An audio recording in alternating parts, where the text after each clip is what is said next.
107.5. WBLN. That's right. Today's R&B and classic soul.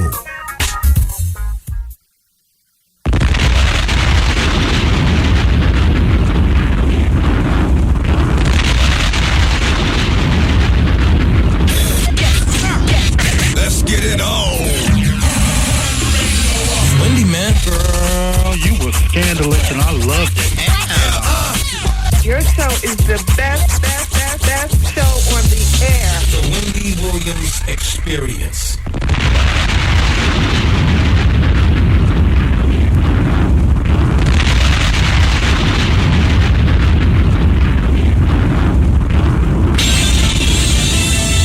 And now we're pleased to bring you our feature presentation.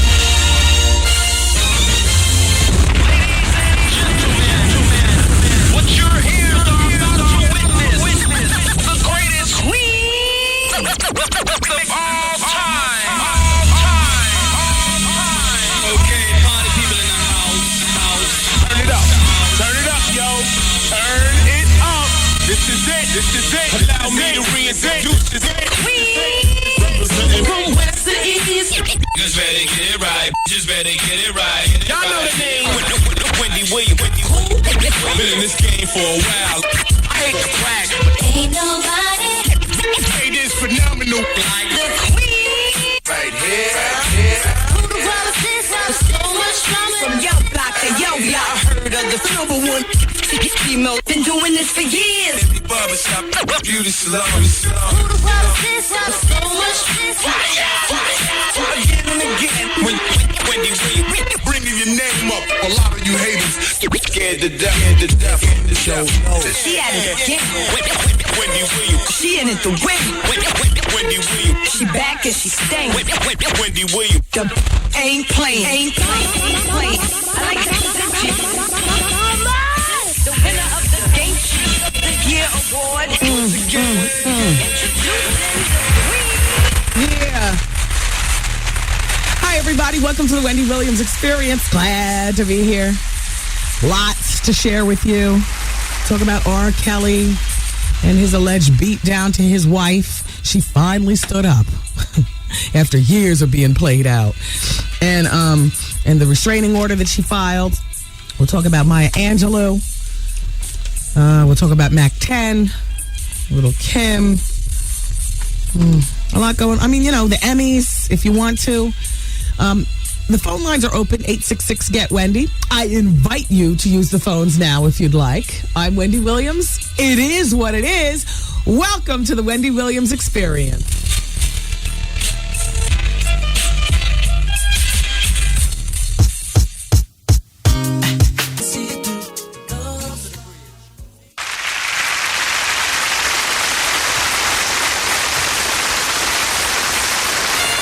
Ladies and gentlemen, it is with great honor and distinction that I introduce to you the queen of all media, Wendy Williams. Hey, everybody. Welcome to the Wendy Williams Experience radio show. All right. How you feeling today? How you doing? I can't believe this because as soon as I come in the studio, Art always gives me the people poll question results. And I remember that it was pretty much unanimous that everybody who was in the studio during the time I was taking the poll question raised their hands and said yes, that oral sex was their first encounter with sex, not intercourse. And so I thought sort of that the people poll, because we're people, and we got polls, and so how you doing? And so I thought that our answers in the studio would be reflective of the audience, where the majority of people would say, yeah, oral was their first encounter. But from Friday's people poll question, was oral sex your first sexual encounter? 80% said no. 20% said yes. Wow. All right, well, here's a new one. And you can go to the WendyWilliamsExperience.com. Did you marry to become or make someone a U.S. citizen? Did you? I was just talking to somebody that we on the show all know. I'm going to write down the name and show it to you. I was absolutely shocked. I actually am close with somebody who revealed it under the truth serum. Last week, while we went out for a polite lunch before the show, you know, the truth serum, that'll make you talk. Little Kettle One and cranberry juice. Look. Exactly. Whoa. Exactly. He married to make a citizen. That's a business, though. Yeah, but you know, I didn't think that I knew people that needed to go there. Like, you know what I mean? You try, you know, to surround yourself with people like I'm hoping that none of my girlfriends would be so bad off that they would have to turn to prostitution for that extra $5,000 that they need to save their asses. Like, I'm thinking that I'm surrounded with a group of girls that, at the very least, you don't have to turn to prostitution. You know, you can pop it with a legitimate person, and they can, you know, give you the money or loan you the money or whatever. Or you have it in your reserve. You know, you try to surround yourself by certain people. And I had no idea that, like, I was friends with somebody and close with somebody who married to make somebody, Art? Exactly. And this was to make him a citizen. He's not from here. Oh, my God. Yeah. I had no idea. So he's from out of the country. Right. And gay. Yeah. Very gay. Okay. And married, you know, somebody to stay in. Yeah. But I had no idea. You know what I'm saying? I just, you know. But like he said, that was like, you know, a couple of decades ago. Right. But still, you can't. But still, it's like, wow. You've been to the house. We've clinked champagne glasses. Because normally it's plastic cups. It's special when you have glasses. Yeah. You know what I mean? Mm-hmm. Hello? Hey, Wendy. Hi. Hey, what's up? How are you? Good. How are you? I'm good. Yeah. I'm good. My name is Rob. Hey, Rob. I'm calling from Long Island. Uh-huh. Actually, you know what? You're featured in our magazine. I work for DV8 magazine. DV8? Yeah, based out of Atlanta. Oh, yeah? Yeah, I think they featured you in the upcoming issue. Oh, that's nice. I appreciate the press. Shout out to DV8 magazine. Anytime. Uh-huh. Yes, how are you doing? I'm doing well. I'm actually getting ready to get off the phone with you and get to somebody with something else to say. Rob? Okay. So, how you doing? How do you think I'm doing? How you doing? All right, bye, Rob. Thank you. Thank you. Hello, hi, it's Wendy. Hey, Wendy, how are you? I'm doing fine. At the parade yesterday, did you hear about bottles getting thrown at Jules Santana? No, okay, everybody. Yesterday was the African American Day Parade up in Harlem. No, do tell. What happened? Bottles were being thrown at him, and they had to reroute the parade. Instead of going all the way to 142nd, they had to do a turn at 135th. They were jumping over the barricades. They had to end the parade right there. Damn. It was a mess. Very Negroidian. And was he doing anything back? No, he was ducking. Was he on a crowded flow? Yeah, it was crowded. It was him and his entourage, and they were throwing bottles at him. Damn. He was bobbing and weaving. Damn. Were there a lot of spectators up there in Harlem yesterday? Yes, it was a lot. Good night. It was nice, except for that part, but I just wanted to give you the update on that. All right, well, thanks for calling. Take Bye-bye. care. We could all get down. I got to have it. Hello? Hi. Hi, it's Wendy. Hi, Miss Wendy. How are you? Good. Welcome to the show. Thank you so much. I listen to your show all the time. I love it. It's fabulous. Thanks. Real quick, I have like a celebrity spotting kind of. I was at the Zach Posen fashion show. Yeah, there you go. And I saw Puffy and Little Kim was sitting right next to him. She looked great. But I know she's not really a celebrity. Puffy's mother was there. Oh, I'm sorry. Diddy's mother was there. No, she's a celebrity. A star would be something in the sky, but a celebrity is somebody who's celebrated. Not necessarily a rich person, not necessarily a movie star, but you know, yeah, she's a celebrity, Miss Combs. Okay. Her outfit, I mean, everything looked great. You know, she's a woman of a certain age, as you would say, and her outfit was great, and you know, her body looks good. She looks nice and fit and tight, but that hair, I know everybody says it. Why does she do it to herself? No more bleached blonde. Well, you know, somebody's got to do it. All right, thank you for calling. Thank you. Hello. Hello, Wendy. Hi. How are you? Good. How are you? Good. I just wanted to let you know. Did you hear anything about Desperate Housewives? Like, when is the season coming on or anything? I can't understand what you're saying. Oh, do you know when Desperate Housewives new season is it coming on? When Desperate Housewives. Oh, I forgot when the new season starts. Hold on. Let me wait until a TV Nista faxes me just to tell me what's going on Desperate House. I know Girlfriend starts tonight, the season premiere. Okay. Yeah, so I'm there. Okay. And thank you for listening. Okay, no problem. All right, you know what? It's such a beautiful day out today. And I was, there's this new play coming to Broadway around the holiday season. It's about Frankie Valli and the Four Seasons. I think that one of those old school groups, I think it's Frankie Valli. He's from New Jersey, I believe. Anyway, it's called Jersey Boy. And so I was thinking that's probably what I get my parents for Christmas. You got to think about stuff like that now. Like, what do you get? They love, going to Broadway plays and stuff. But I was thinking, you know what? And I know that it probably wouldn't be a popular channel and it wouldn't make a whole lot of money, but it would be sustained by the lovers of the theater. There needs to be a Broadway radio station like WPLA, Play FM. You know what I mean? And you turn it on and you hear the musical mixes. I'm gonna wash that man right out of my hair and send him on his way. He's on down the road. And come on, he's on down the road. The sun will come out tomorrow. Bet your bottom dollar that tomorrow.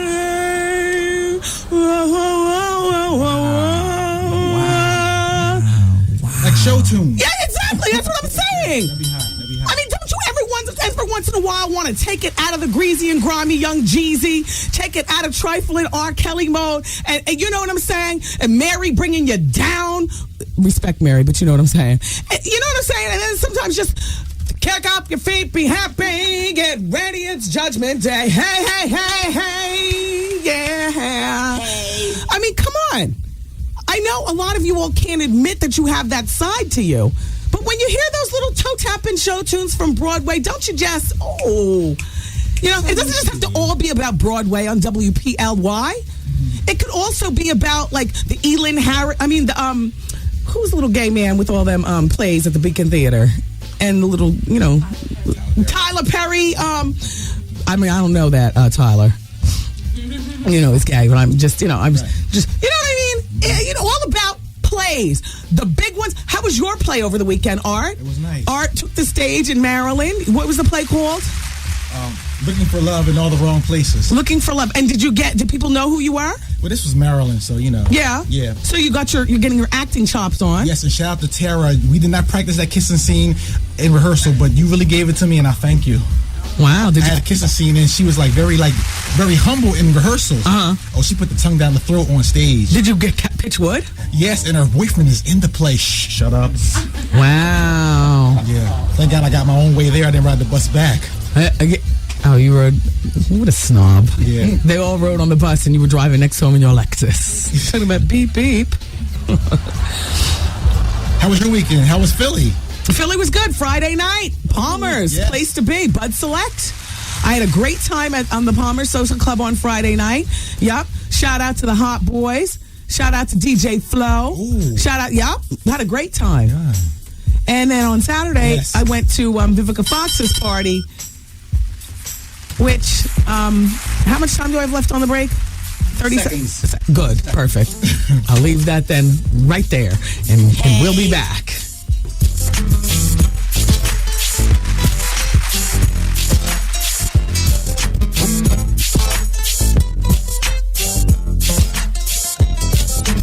Wendy, man. I met up with this guy. We were together. We were at his house, and why do you think his thing wouldn't work? You think maybe he's... How you doing? The Wendy Williams Experience. Good morning. Welcome back to school. I'm your teacher, Miss Philippin. Now, I'd like to know your names. I'm, Amanda. I'm Corey. The vacation from school germs is officially over. Hi, I'm Victoria Knight McDowell, the school teacher who created Airborne, the original germ-fighting, immune-boosting tablet that can help you and your family fight those back-to-school germs. Be sure to put Airborne on your back-to-school list. Don't forget to take home your germs. Homework.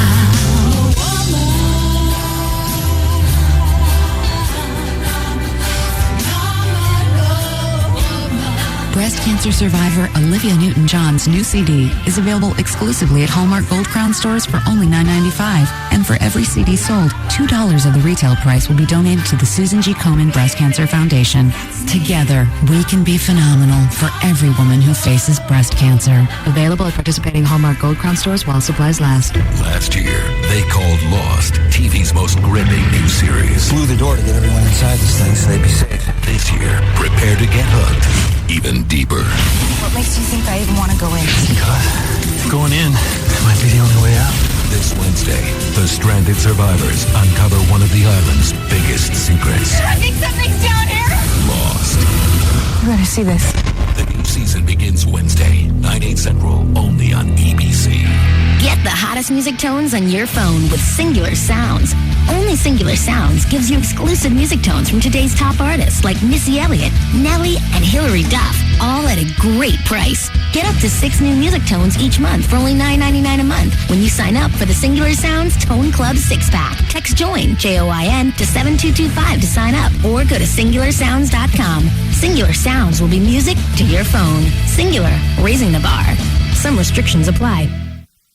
WBLS has something for the sisters. Buy your ticket to Circle of Sisters now and get a second free. Circle of Sisters, an expo uniting today's women of color. October 1st and 2nd at the Jacob Javits Convention Center. Circle of Sisters will feature the latest in beauty, hair, fitness, and nutrition. Seminars on self-improvement and empowerment. Careers for Success with entrepreneur and restaurateur B. Smith. Warm Spirit President and co-founder Nadine Thompson. It Takes a Village, Parenting and Education with Barbara Brandon Cross. Hi, this is Camila Lumumba Shabazz. This is Malik Shabazz, Pizarro. Daughter and grandson of Dr. Betty Shabazz and Malcolm X. The Art of Relationships, Make Love Work with Dr. Grace Cornish and writer Kevin Powell. The Book Party with renowned authors Elin Harris, Donna Mitchell-Hicks, Karen Stevens, Marianne Reed, and more. Circle of Sisters. Circle of Sisters. Circle of Sisters, an expo uniting today's women of color. October 1st and 2nd at the Jacob Javits Center. Tickets are on sale now at all Ticketmaster locations. Ticketmaster online at Ticketmaster.com or charge by phone 212-307-7171. Sponsored by Choice Hotels. With almost 4,000 locations, there's bound to be a Choice Hotel wherever you're headed. Nyack College, seminary and graduate schools, Christian higher education since 1882, and 107.5 WBLS. WBLS. Today's R&B and classic soul. All right, everybody. Good afternoon. It's the Wendy Williams Experience. And this hour of the show is being brought to you by UPN 9. Where don't forget tonight, it's the premiere of Girlfriends. I'll be there, will you? And also, don't miss an all-new season of America's Next Top Model, beginning Wednesday on UPN. And don't forget to lock into the Wendy Williams Experience this coming Thursday. That will be the day after America's Next Top Model. You got to watch it, and then there's a quiz question by me on Thursday. You got to know when the answer to America's Next Top... You have to know the answer to the America's Next Top Model question, and then that can win you a CoverGirl Fall Collection gift pack and qualify you for a trip for two to the finale party of America's Next Top Model in Hollywood. So watch on Wednesday, listen on Thursday, and thank you, UPN 9, for sponsoring this hour of the Wendy Williams Experience.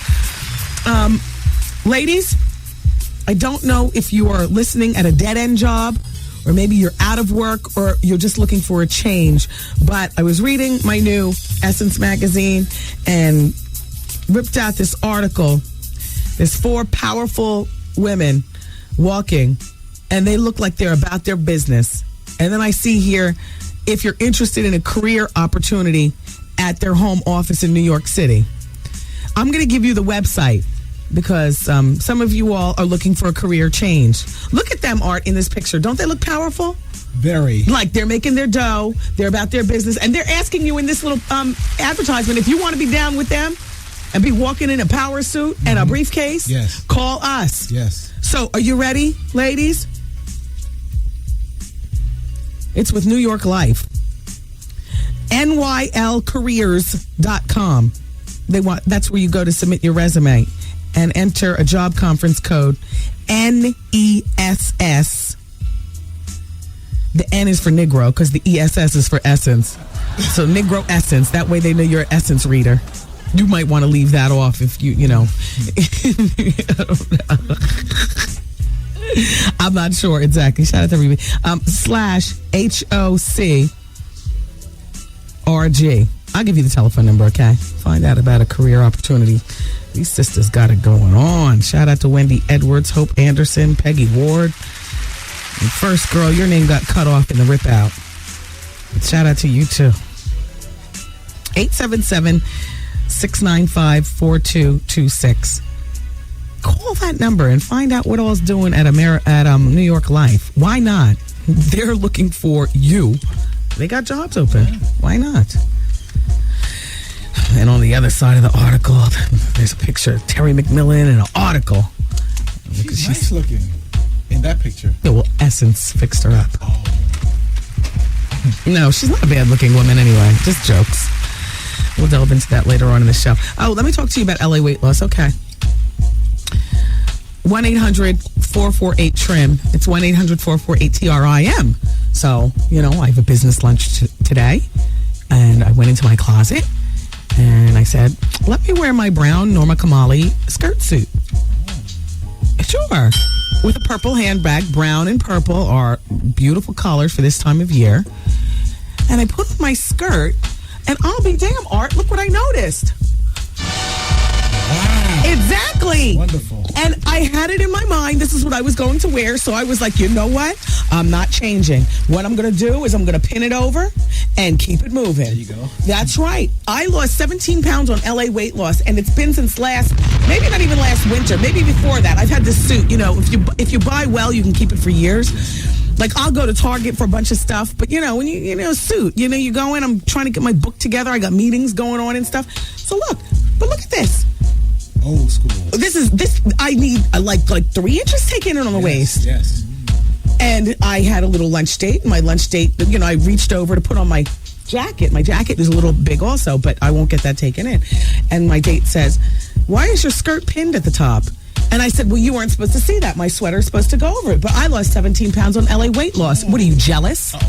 That you can't pin your clothes? That your clothes are pinned because you're busting the seams as opposed to having too much material? Millions of people are losing millions of pounds on LA weight loss. Look, you can be a part of it. It's a movement, doggone it. 1-800-448-TRIM. Thank you so much, LA weight loss. 1-800-448. Maybe there's I'm not sure. I was going to ask, maybe there's a sizing in it so I could tell you where I come to where I go. But I think this is like a size 10 skirt. So, I'm down to like a size 8. Thanks, LA weight loss. You make a sister feel proud out there strolling the boulevard. 1-800-448-TRIM, 1-800-448-TRIM. It's LA Weight Loss. Oh, and I have a chance for you to win before you can buy a copy of So Amazing. That's the all-star tribute to Luther Vandross. Yes, it's featuring Alicia Keys, John Legend, Patti LaBelle, Mary J. Blige, Babyface, and more. Don't you want this? It's called So Amazing. Christmas is coming. It would make a great Christmas gift for somebody, but you need your copy first, blow through it, and then purchase one for a friend. All right, 1-800, that's LA Weight Loss. What's my number? 866-GET-WENDY. Yes. Yeah, dial now and pick that up. And you know what Jim was just telling me? Jim Weiner. He's our engineering extraordinaire here. Yes. He was saying that New York City did have a show tune station. Before WPLJ was WPLJ, it was WABC. And Jim said something like from 9 a.m. to 9 p.m., they would just throw on an album from My Fair Lady and then let that whole thing play, and then Camelot and let that whole thing play. I don't think I'd like it that way, Jim. I like our favorite show tunes, just shuffle the deck, because that's like picking up a Mary J. Blige CD and just letting that whole thing play. No, I don't want it like that. I want Mary, and then I want to hear Beyonce, and then I want to hear My Fair Lady, and then I want to hear Annie and Cats. I want to like that, shuffle the deck and play them, and throw on something from Ethel Merman, the quintessential Broadway voice. Everybody knows that voice. Oh yeah. Anyway, y'all, let's keep it moving. It's the Wendy Williams Experience, 107.5 WBLS.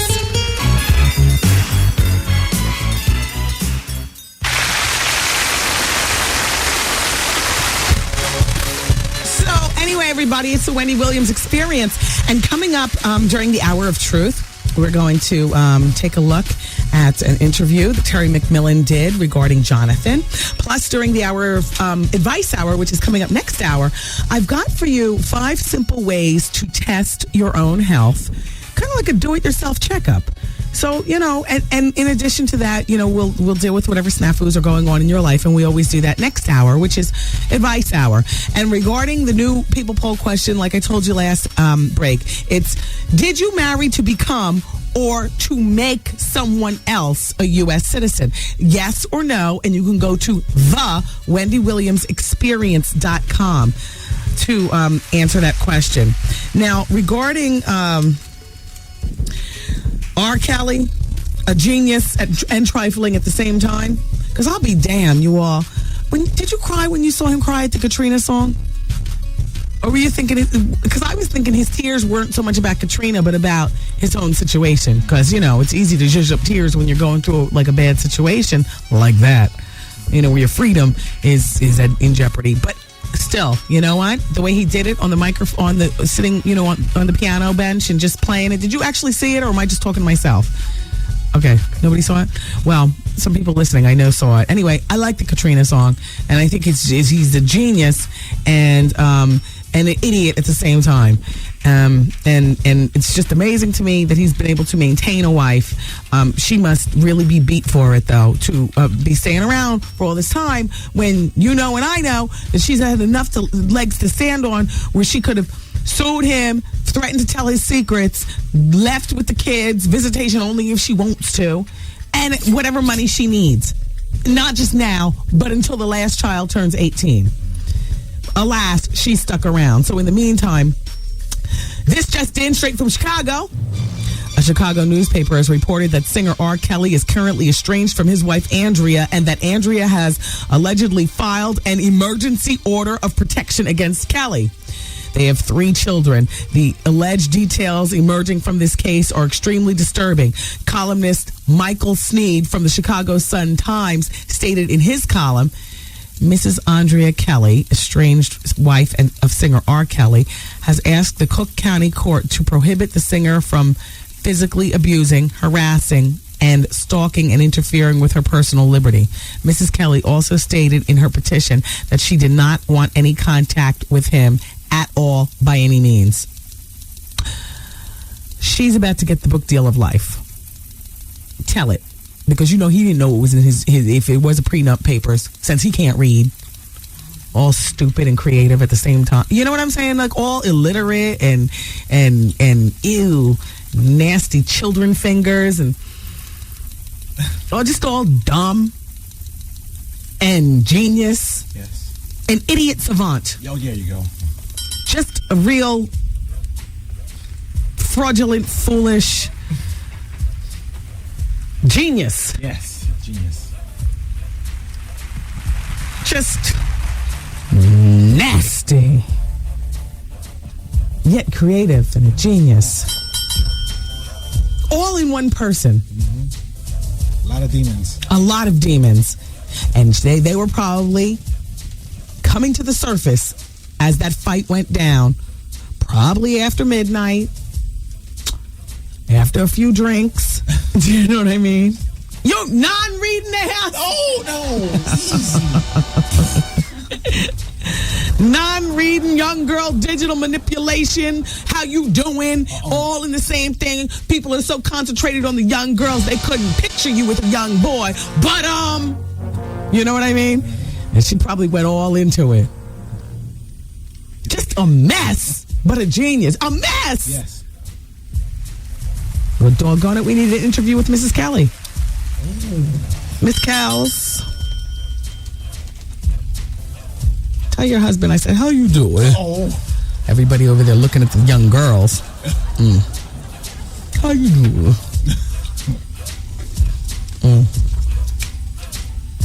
Yeah.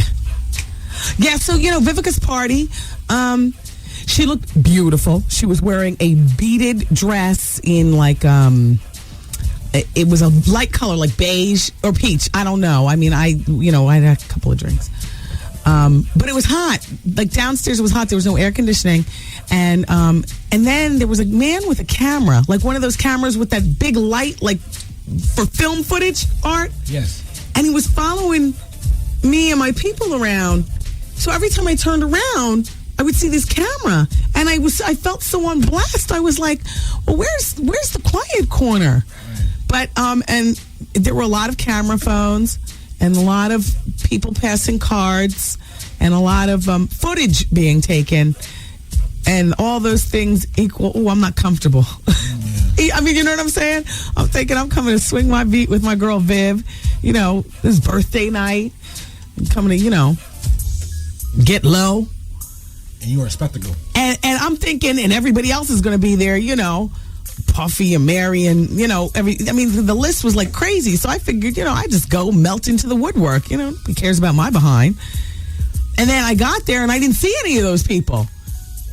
But I was still cool. I was like, let's go in, have some drinks and toast with Viv, because I do like her new magazine. At the end of the day, it was to promote her magazine, so let's not lose focus. The magazine's called Jolie, Jolie. And I liked what I saw for this first issue. So I'm supporting the magazine. I got myself a subscription. But, the vibe of the party wasn't good. Like, it was real camera phone-ish. Spectator. Yes. And cards. Like, I wasn't there with Nicole.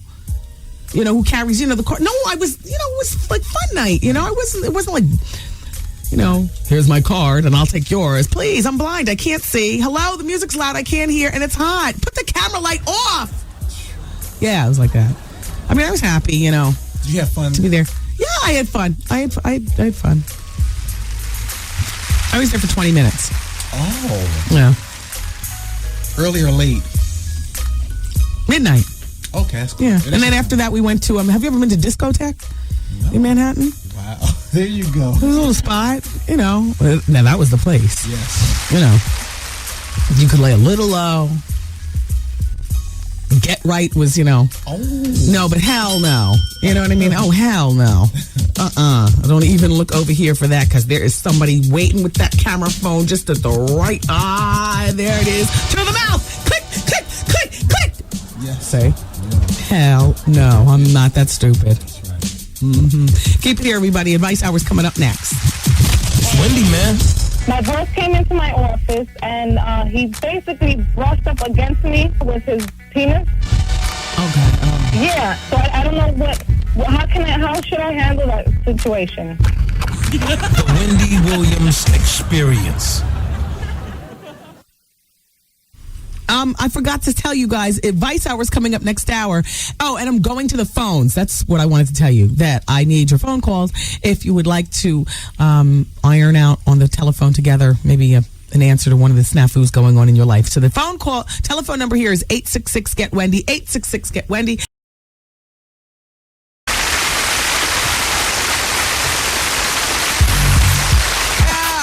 It's Advice Hour here on the Wendy Williams Experience. Ooh, don't stop, get it. Hey, before we get into the telephone calls, just a quick reminder. I think I was talking about this on Friday, but later on in the show, for those of you who are looking for a bit of upliftment, well, aren't we all, but more, and you want to mess with the Farrakhan October 15th million people march all over again, well, if you're interested in going, it's going to be in Well, you know what, Art?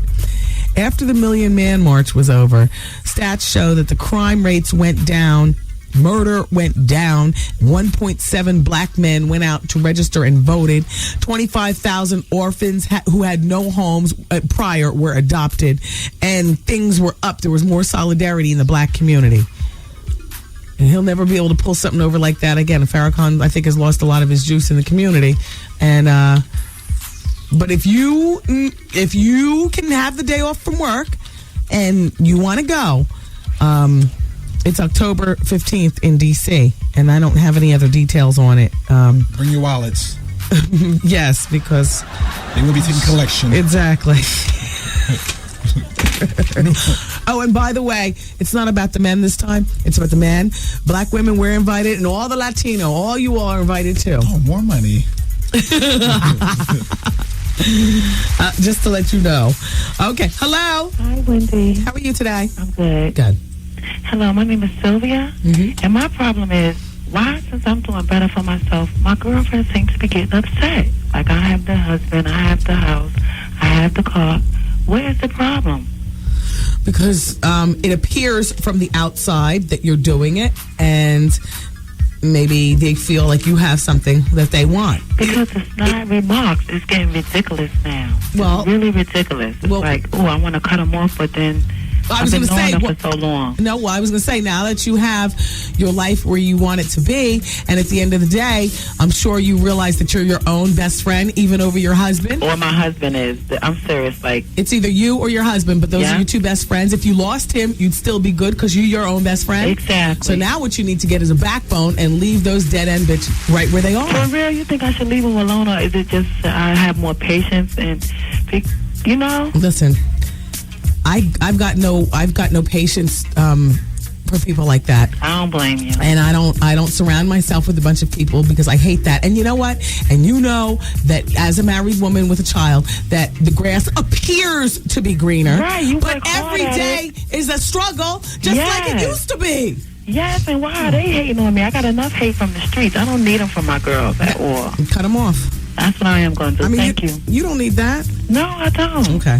Have a good day. You too. Bye. Bye. Hello. Hi. Yes. Advice hour? Mm-hmm. Okay, I have a problem.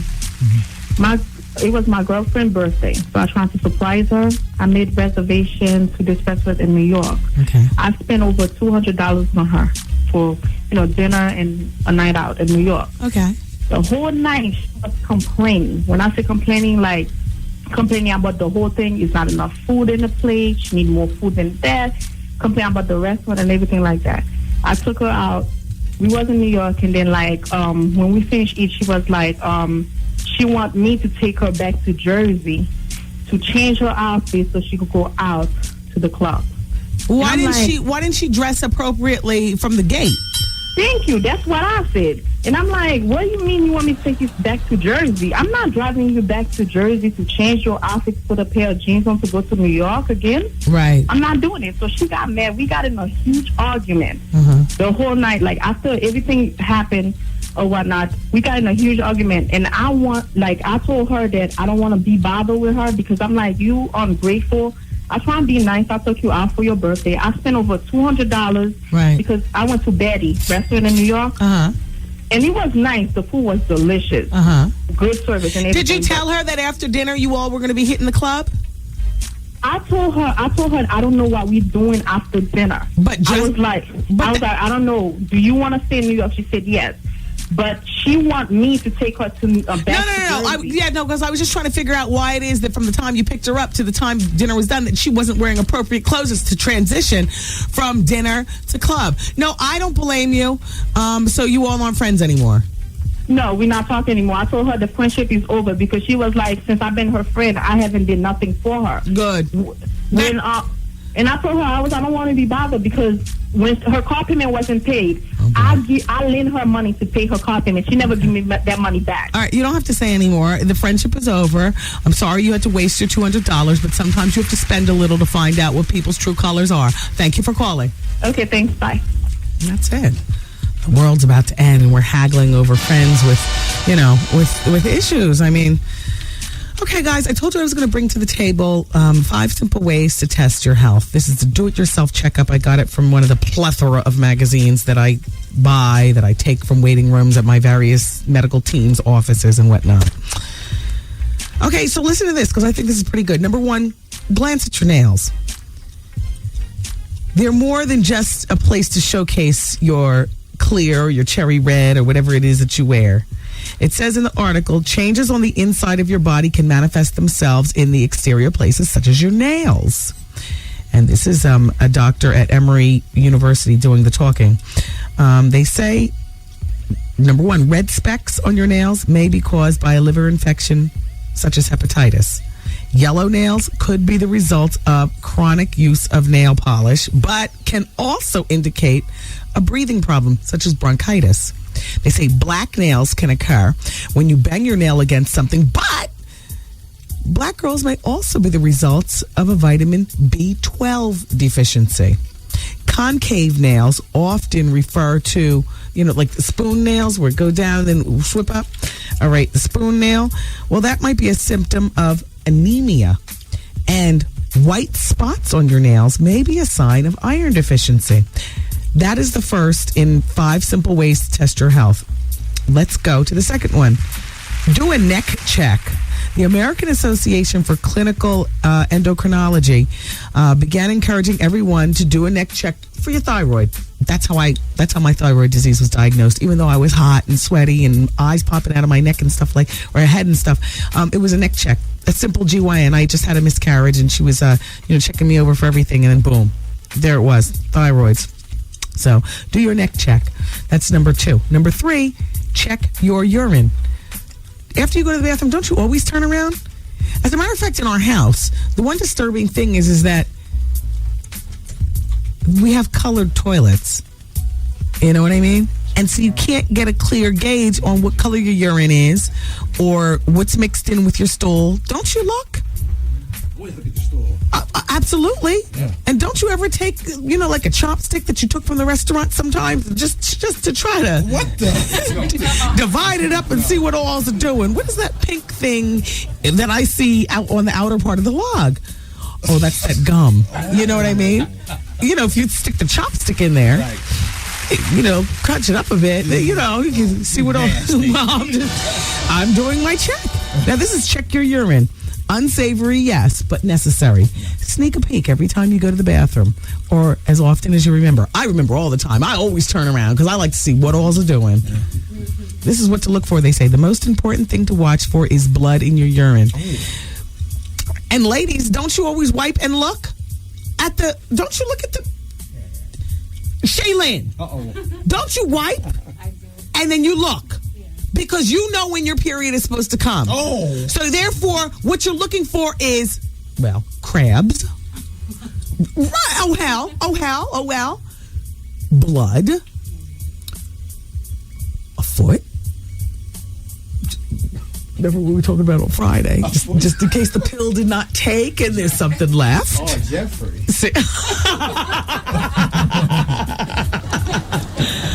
I mean, you know what I'm saying? You look. That last bit of coily hair, you got your Brazilian, you paid your money, you don't want to see any hair. Anyway, there's a plethora of things to look at, but I'm a looker. I look. Anyway, what to look for. The important thing to watch for, they say, is blood in the urine. If there's enough to change the color of your urine, it may be a sign of something serious, such as a kidney stone or a rare bladder or kidney cancer. They also say you should check. This is the 4th. And then remember, there's 5 at-home health checks that you can do. Breathe deeply through your nose. Everyone mouth breathes partially, but not everyone is able to close your mouth for a few seconds and breathe through your nose. If you can't, that's an indication that there's a problem, such as an undiagnosed allergy or another form of nasal inflammation or maybe a structural problem. So breathe deeply through your nose. And here's the 5th and final thing in my 5 simple ways to test your health at home. Take a good look at your skin. Whether you've spent your teens or 20s, tanning or slathering on sunblock, you need to look at your skin. And I'll tell you what, the next time you go to your dermatologist, have her look at your skin too. That head-to-toe skin check, I mean, it's a really weird place to get totally naked and put on a gown because you're thinking dermatologist, skin, you keep on your clothes and she pops a pimple or something like that. But skin checks are really important. Take a look at your skin. Have the moles changed? Moles popped up where they shouldn't be? Are they red around the edges? Are they sprouting hair? Are they, are they a little bit larger or smaller? Take a look at your moles. And that, everybody, is this segment of Advice Hour. All right, so 2 girlfriends I encouraged to break up with their friends, and then I just gave you your do-it-yourself checkup, 5 simple ways to test your own health. Okay?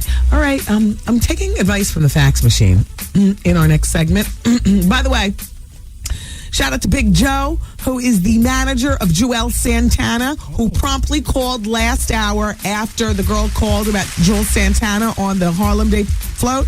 And Big Joe said that Joelle's was on the float with Chris Brown and Keisha Cole. And people in Harlem were just so excited to see them for Sunday's African American Day Parade that they just wanted their attention. And it was so much chaos because of good love that the cops had to divert the float. Like the float could no longer go through its prearranged path because it was just crazy. You know, people love Joelle Santana. People who know Chris Brown love Chris Brown. It's hot. And then Keisha Cole is getting her weight up. She's actually about to go on tour with, I did the story on Friday. She's opening for somebody big. Somebody big is going, well, Kanye West. Yep. Exactly. Is that a good look for her? Big. Shout out to Keisha Cole. You go, girl. And shout out to Joelle Santana. Big Joe handled that discrepancy. And shout out to Chris Brown, too. All right. Advice Hour continues from the fax machine. 866-WENDY-FAX. 866-WENDY-FAX. I always tell you I'm not a professional, but I do have an opinion. I can help you out with your snafus. So, fax. Be thought out of your facts. Keep it as short as possible. And how are we looking for time? Can you talk for 20 seconds? Oh, sure. Okay. Go to the website and answer today's people poll question, yes or no. Did you marry to become or make someone else a U.S. citizen? Was that a business relationship for citizenship? Go to thewendywilliamsexperience.com. It's thewendywilliamsexperience.com and answer yes or no. We'll give you the results tomorrow. And thank you.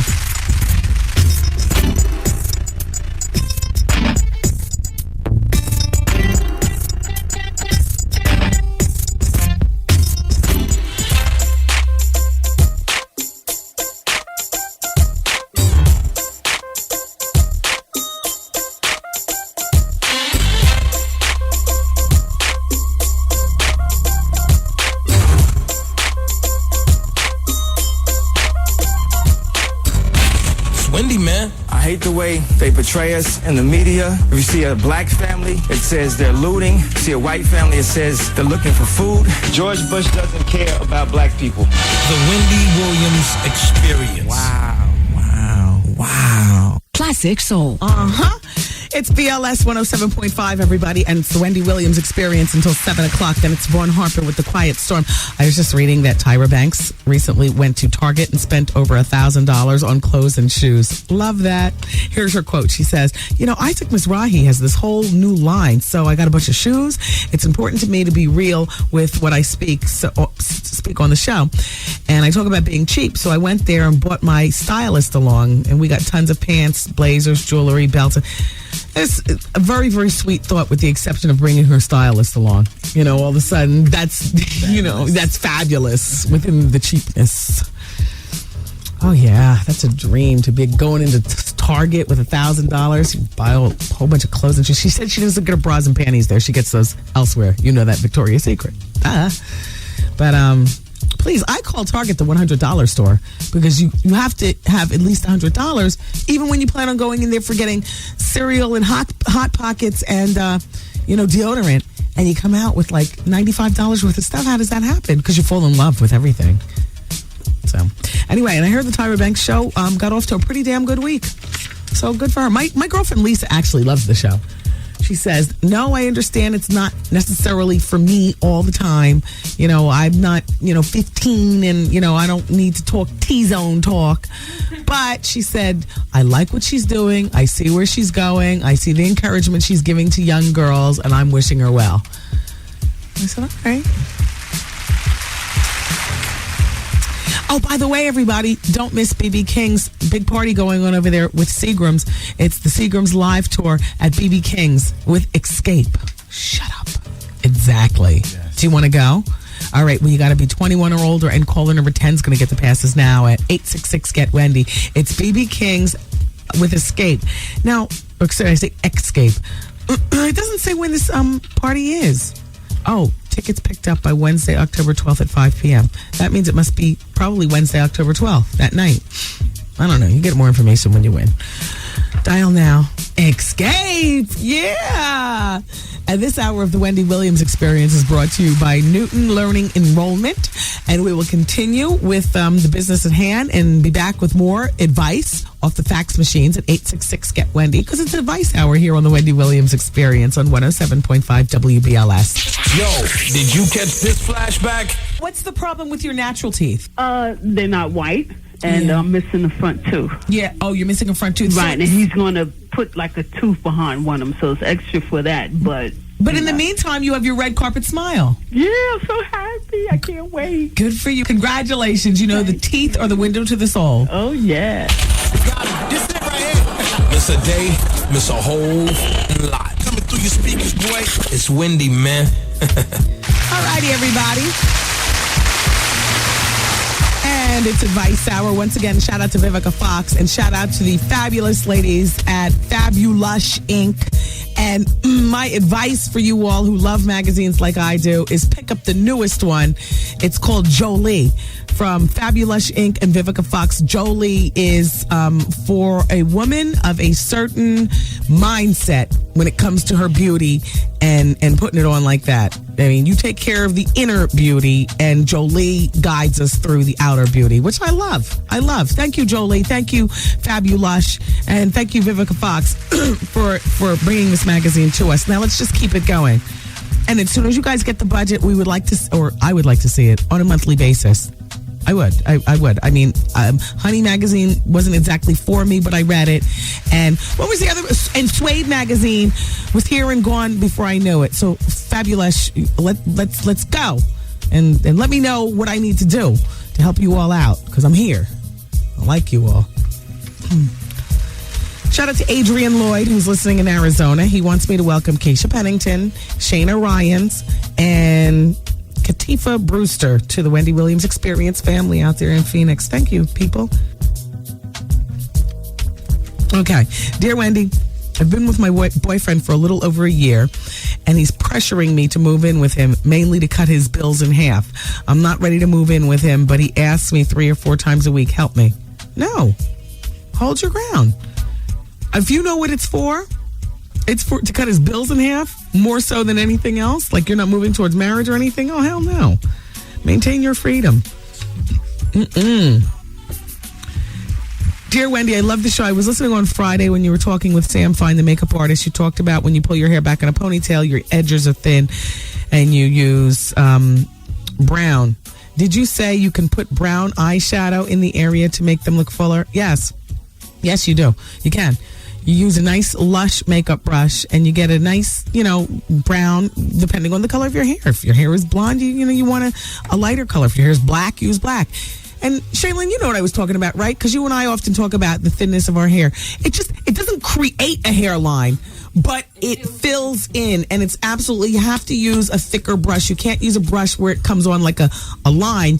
You get it, and lush, and then you put your Vitapoint on or whatever you use. What do you use? I use the bronzer. After you and Crystal was talking about it, use the bronzer on your nose. No, I'm talking about on your hair. Like I use Vitapoint. What do you use? Oh, on my hair. I use gel. I know it's really bad. Gel. Yeah. Does it have alcohol in it? It's drying it out. Yeah, it is. Shaylin. But it's the only thing that actually brings it back and smooths it down. Yeah, but I mean, I needed to. But before you put the gel on, you should put Bergamot or Vitapoint. I grew up on Vitapoint. My mom, she used Vitapoint on my hair when I was yay high to a beanpole. Okay, so I got more tips for you. I'm full of tips. It was the weekend. I had a chance to do a lot of magazine reading. Please. So here's a few ways to save money when you go shopping. Where is Arthur? I have a website I really am dying to go to. Art, are you here? Hello? All right, I'm not going to tell you about the website until Art comes in here because I don't want you all to, load it up and then I can't see what's all doing. But they say that if you go to this one particular website, this is not the one that I want Art to go to, but look, grocerygame.com or coupon.com. They say that if you stop at either one of those two websites before you head to the grocery store, for instance, that you can get the drop on the coupons and the discounts at the major retailers, and also you can hit the list of in-store sales and specials going on. So just another way to help you save a dime It's grocerygame.com and coupons.com. Also, they say hold off on buy, and we all know this already. We just don't know the particular times of year. They say oh, good, you're here. Art, I need you to go to a website. Can't you pump your popcorn during music and commercials? I did do a new music commercials. It seemed like time flies. I'm sorry. Go to this website first. Look at it first, and then I'm going to say it. Okay. Do you see I underlined it? Gotcha. All right, go right now. Let me get him a chance to log on, then I'm going to share it with you all. I just want to be in first. They say hold off on buying stuff until it goes on sale. And we all know this. And now I have the months of the year and you know how you can be tipped off. In January, holiday decorations and appliances, furniture and whatnot. The white sale. That's when you get your... Okay. Are you there? Yep. Do we have a space? Yep. Okay. Anyknockoff.com. Yeah. At anyknockoff.com, well, it says here, do Dior and Fendi have you priced out? Don't fret. Knock them off. But wait a minute. Are they horribly bad? Probably got to see it in person. All right. So look at handbags, jewelries, celebrity style. Well, I don't know. I'm just tipping off the listeners. But hold the place because I like to look. They say you can get high-end looking jewelry and high-end looking handbags and sunglasses for pennies when you don't have designer dollars. So, you know, anything to help you all out. You're my people. So January, the white sales. Those are for holiday decorations, appliances, and furniture. February, catalog clearance items like electronics, computers, exercise equipment, and used cars. For March, the big discounts are on washing machines, winter clothes, and gardening gear. For April, it's spring clothing. For May, you can get great deals on luggage, mattresses, jewelry, and outdoor furniture, as well as TVs. June, look out for sporting goods and electronics to have great sales. July, it's bicycles, tires, air conditioners, furniture, and refrigerators. In August, it's time for back-to-school items to be on sale. Things also included are pens and papers and even computers. September, which is where we are right now, cookware is a good price. Dishes, your pool and patio supplies, and pool and patio shopping, like, you know, for next season, maybe you can get a discount on your pool. And also, it's a good time to go out to get a good discount on the current year car. So if what you want is a 2000 Corolla, this is the time to buy it because the 2006s are in. So they're trying to dump the 2005s. So this is a great time to go car shopping. So those are my tips, and you know that's what I have for Advice Hour. You know, I love phone calls and I love letters, but you know I love my magazines, and then I find stuff and then I just want to, you know, pass it off. Oh, we have a minute. Shout out to the man who said his daughter's absolutely adorable and she needs to be in commercials. Art, what does he do with her? Oh, Ross Reports. Ross Reports, man. ROS. Yes.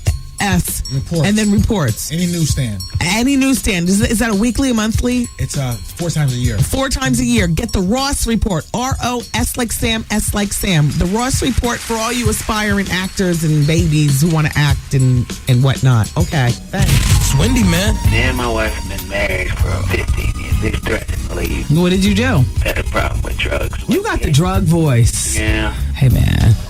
Just asking, what's your drug of choice? You name it. Coke?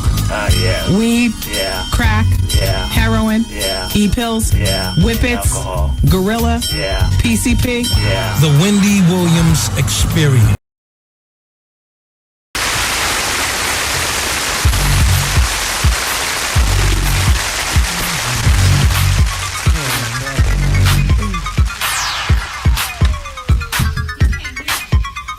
It's the Wendy Williams Experience on the radio. Shout out to Kanisha F. Kanisha F. Do you want to know what's really crazy? So Nicole, my assistant, called me up on Saturday just as I think I was in the mall with my son, and the Nick Cannon show came on, and it reran the one with me in it. Art, did you see anything over the weekend? Did you see it? I saw the show. Did you see? You saw the actual show? I saw the last 15 minutes. You probably coming in the beginning of the show. Damn. Well, Kanisha says that I'm a 7-foot tall dude with a boa. Nicole saw it. She says it's a pink boa and a hair weave and tight white pants. And Nick told me that I wasn't right for his show, and I drop kicked him and told him I'll see you Monday, bitch. Thank you, Nick Cannon. Shout out to everybody at MTV. I need a copy of that show. I would love to see how that all played out. Well, to me, it's very flattering. I don't know why celebrities get upset when they're mimicked on like Mad TV and SNL. So it's not exactly Mad TV and SNL. And I'm not a particular fan of the show, but you got to start someplace. So, thanks, Nick. I didn't, because I already said that I didn't particularly care for that show. Maybe I need to watch it again. He gave me love. Yeah. Art, is that love? It is love. Flattery. Okay. Are you sure? Positive. Okay. All right, Nick, I'm going to watch your show again. I want to check it out. Shout out to Mac 10. I'm sorry, Mac 10. I can't have you on the show if you're going to say, don't ask any questions about T-Boz. As much as I would love to be in the same room with you, the love kind of went away when I found out that you can't keep your hands to yourself regarding your ex-wife. And so if the reason that you don't want me asking her about that is because you came out on the losing end of everything, because at the end of the day, that is still a woman and she is still to be having a certain amount of respect, particularly physically. Do you know what I mean? Yes. So he wants to come on the show. And I have stuff I can talk to Mac 10 about, but, at this particular time, she's got that show out, which nobody watches, but it's still there. Are you the girl? And she's got her show Chase's Closet, or her that store Chase's Closet, which was written up in Life and Style or In Style magazine. Like, the store is getting some pretty good press. And it's an upscale children's store. If you're looking for, if you're a woman or a man of a certain taste and you're looking to get a baby gift or a gift for your child, I wonder if they have a website, chasescloset.com. They got really cute stuff in there. So, Mac 10, I'm sorry, but then I don't want to talk to you. So I had to respectfully decline. I think I might have been harassed, but I'm not going to blow it up because it's not a big deal. But if I was a different kind of woman, because everybody these days is making money off of lawsuits and whatnot, something just happened, and I even have my witness, and his name is Trev Hollywood. Oh! So it was about 10 minutes ago, and I told you all earlier that I'm wearing a skirt suit today because I had a business meeting regarding my third book. Yes. And it was with the publicity team. So, you just can't walk in with dirty jeans. You got to, fabu up. So I've got on a very short skirt and it's a Norma Kamali suit and go-go boots. And it's fall, and I know you should be still doing bare leg because it's warm, but I have to control the jiggle. Plus, I have eczema. So I guess I have on pantyhose, damn you. Yes, I'm cheating. Oh, you didn't notice I have pantyhose on? I got to get the right color brown, though. Isn't that a little pasty? They look good on you, though. I thought they was like your legs. Oh, I know. Thank you. Yeah. Thank you. Pantyhose are great because they just smooth out that last-minute mess. Mm-hmm. And I've tried Dermablend, and I've tried Sally Hansen spray-on hose. All that stuff gets all over your car. But back to the harassment. Uh-oh. So, I'm out in the hall. My suit jacket is off. I'm doing work right now. So it's, over there. I'm out in the hall, and I'm talking to Trev Hollywood, and he's talking to somebody else, so I'm not really talking. I'm waiting in line to talk to him, kind of, sort of. Because, we had production to handle in his office right there with all the buttons. And so, one of the workers here at the radio station, shut up, Goose. One of the workers here at the radio station said, Wendy in a skirt. What? Now, first of all, Art, it's not like that. Yeah, exactly. It's not like I'm some tomboy. I wasn't mad at that, but I was just like, I hate when people say that. Yeah. Like, what do I? Yeah. Like, I go through the flavors of womanhood, right? Yes, you do. Some days I look like a 15-year-old boy. I might have on Air Force Ones and pants that are a little too big. Yes, right. And then other days, I might have on clear shoes and a push-up like a stripper. Yeah, there you go. And then other days, I look like I'm about to handle my business. Exactly. And then other days, I look like I'm about to go to the club. Yep. But I do it in skirts and jeans and sweatpants and leggings. Yes, leg damn ings. So anyway, get to the story, Wendy. I know, shut up. But sometimes you just run on. I know, I can't help it. I'm trying to draw a picture. It's radio. So anyway, Hollywood, and he saw it too. I was there. I walked out. You saw it too? I got a lawsuit. Was it a guy or a girl? Was it a guy? She got a nice grab too. It was a woman. Okay. And so she said, "Oh, Wendy in a skirt," and I got ready because I was defensive with the skirt thing, right, Hollywood? I said, "Yeah, well, I wear skirts, I didn't hear what you said. I was too busy checking up. Yeah. And as she said it, Wendy with a skirt, I see her leaning. You know how time freezes and things last for a long time? I see her leaning down, and I had papers in my hand, so I was raising up to swat. Yeah. So she's leaning and opening up her claws like this, and I'm raising, and she gets 2 pinches on my upper thighs. And there's my witnesses, right? On my right thigh. How you doing? Yeah, on my right thigh. And not 1 pinch, but 2. At the same time I'm swatting, you would think that the swat would mean, oh, don't go there at all. Right. But instead she stayed.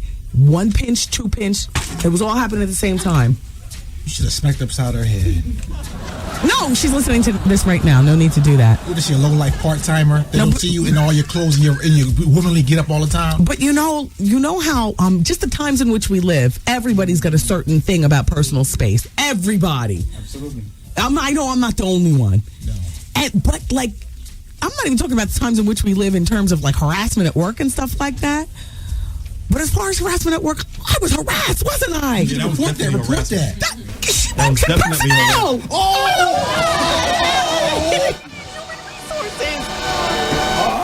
I can't do that and get away with it. And you definitely couldn't. And Art, you definitely couldn't. Oh, no, that's right. Why did that happen?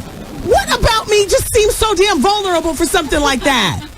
You need to bounce back and report that. I just did. They're listening.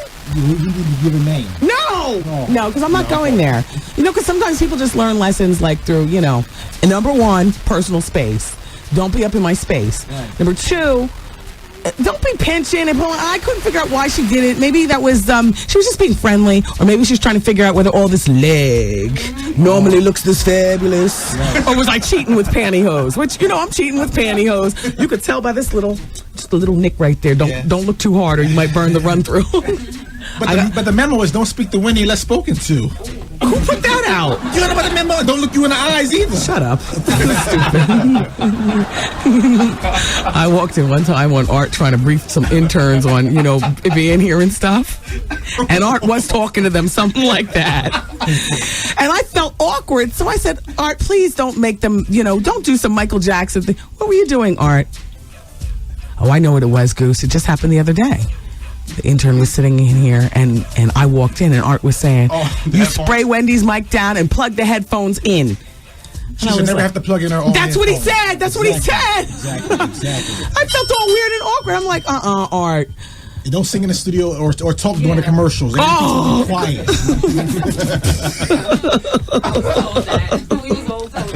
You were? Yeah, when we first came. What did he tell you? Told me she ran it all down. She was like, "Don't speak unless spoken to." He said, "And what else? What else?" She said, "Don't stare at Wendy while you're on the mic." Ooh. She said, "You don't like that. You get very uncomfortable." Yeah, I do. Don't start singing in between commercial breaks. I do. Stuff. Yeah. I guess that's the right thing, but don't make it sound Michael Jackson-ish. Yeah. You can even explain it where Wendy's a little quirky. But you are the Michael Jackson of radio. No. But explain it. Wendy's a little quirky. Okay. Or certain things, like don't open her drinks before you bring them in. I know you're trying to be polite, but she's very paranoid of drugs, germs, and coughing. Right. By the way, Sheena, where's my water? Oh. I brought it up. I thought you wanted That was for me. What she gave it to me. She gave me my water. Zoe. I'm sorry. I thought it was for Wendy. Oh. Because she usually requests a large water. But she requests it. And she gave it to me like a half hour before the show. I usually like my show a half hour in because I like it to be very, very cold. That's cool. Yeah. Okay. It's good water, though. Shout out to Maya Angelou. Woman, legend, leader. We would have loved to have had you here on the show. And she said she would have loved to come, but she doesn't travel above the 4th floor. Oh! Yeah. We're on the 41st floor, and she says she doesn't go above the 4th floor of any building. Now, I don't know whether that's a New York City thing, the whole 9/11, or in the blackout, or whether that's just a thing. Spiritual. Yeah, a spiritual thing. Well, the higher the floor, the closer to God. Yeah. Further from the ground, too? Yeah, the harder the fall. Shut up. Shut up, because our building is high enough for a plane to fly into. Oh, yes, it is. Yeah, definitely. And look, a clear shot. You just fly right over the Williamsburg Bridge, Brooklyn. Look, the plane coming in from Brooklyn. Okay. We're the first shot. We're the first shot. No, but it would have to be really low. The plane? Yeah, it would have to be really low. But there's nothing lower. I mean, the next buildings are like 25 flights up. We're 41 flights. No, but the Empire State Building is right down the block. Yeah, but no, clip us both. Oh. And then keep going. Okay, easy. Exactly.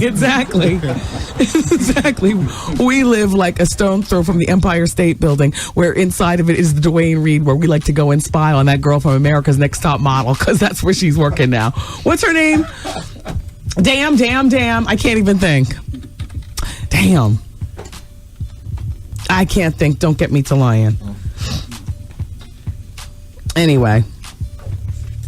Little Kim, I think, looks fabulous on the cover of the new Source magazine. I think this is like the best picture that I've seen of her in ages. Her face looks crazy. Kim, as Kim goes, and in the article, I haven't read the article yet, but she's saying that the reason that her nose looks the way it is because her ex-boyfriend World broke her nose. Yeah, World, she got a nose job, and then you broke her nose, and then she had to get it reset. Then again, that's a very easy thing for people to say when surgery is going wrong. Yeah. However, I would tell you why little Kim looks the way that she does, which is fantastic. If you look at the pictures inside, I'm going to tell you what she did. She got one last crucial piece of surgery, and it wasn't expensive. I know it wasn't. But it was very, very crucial. I can't find the pictures of little Kim. Artie wanted you to look too. You look in the new Source magazine, the one with little Kim on the cover, and you're going to see her inside. She's gotten a plethora of fat put into her bottom, their cheek area. Down here. Not up here at the smile. Down here. And what it's done is it's filled out her face and taken some of the attention off her chin, which is pointy enough to cut a knife, and taken the attention off her cheekbones, which were very big. Look. Do you see the fat? Yes. Do you see the fat in her cheeks? Yes. Takes the attention, or lower cheeks. Yes. Takes the tension off her upper cheeks, which were, too much, and the pointiness of her chin. She looks good. She looks fabulous. She does. Yep. It's the queen bee. All that for long, tall Sally. Waiting. No. Hey, Kim is still going to be a listener. She's locked down in Philadelphia, in Pennsylvania. We're on Power 99. Oh. Yeah. How you doing, honey? It's Wendy, man. I just found out this morning that my supervisor's pregnant. Damn you, I told you not to do it. Should I tell my wife what's up? Plan on a divorce. And as for your job, Put that where? Back there. The Wendy Williams Experience. In classic soul. damn, I'm looking in the Source magazine. Sean Paul, boy, he is a fine drink of water. I just love him. Ooh. Give me. Look at that art. Yeah, that's the hotness. Yes. And shout out to Chic Luch. You are the hotness too. Yes. See this, the big D Block presents Chic Luch after taxes. Just the idea that he's over 5'2" is a turn on. But then, he's got that prominent nose. He keeps his weight nice. He's like got substance to his height. He's like J Hood. Yep. I see Chic Luch's CD will be in stores on September 20th. Ooh. After taxes. I am there. That's the hotness. Shout out to Styles P2. Shout out to Jadakiss. It's the Wendy Williams Experience here on 107.5 WBLS. A little bit of everything here on this show. Look, this hour is sponsored by, hold on, Royal Caribbean Cruises. Royal Caribbean Cruises got it going on. We got that party cruise coming up next month. In November. It's called the Bodylicious Cruise, actually.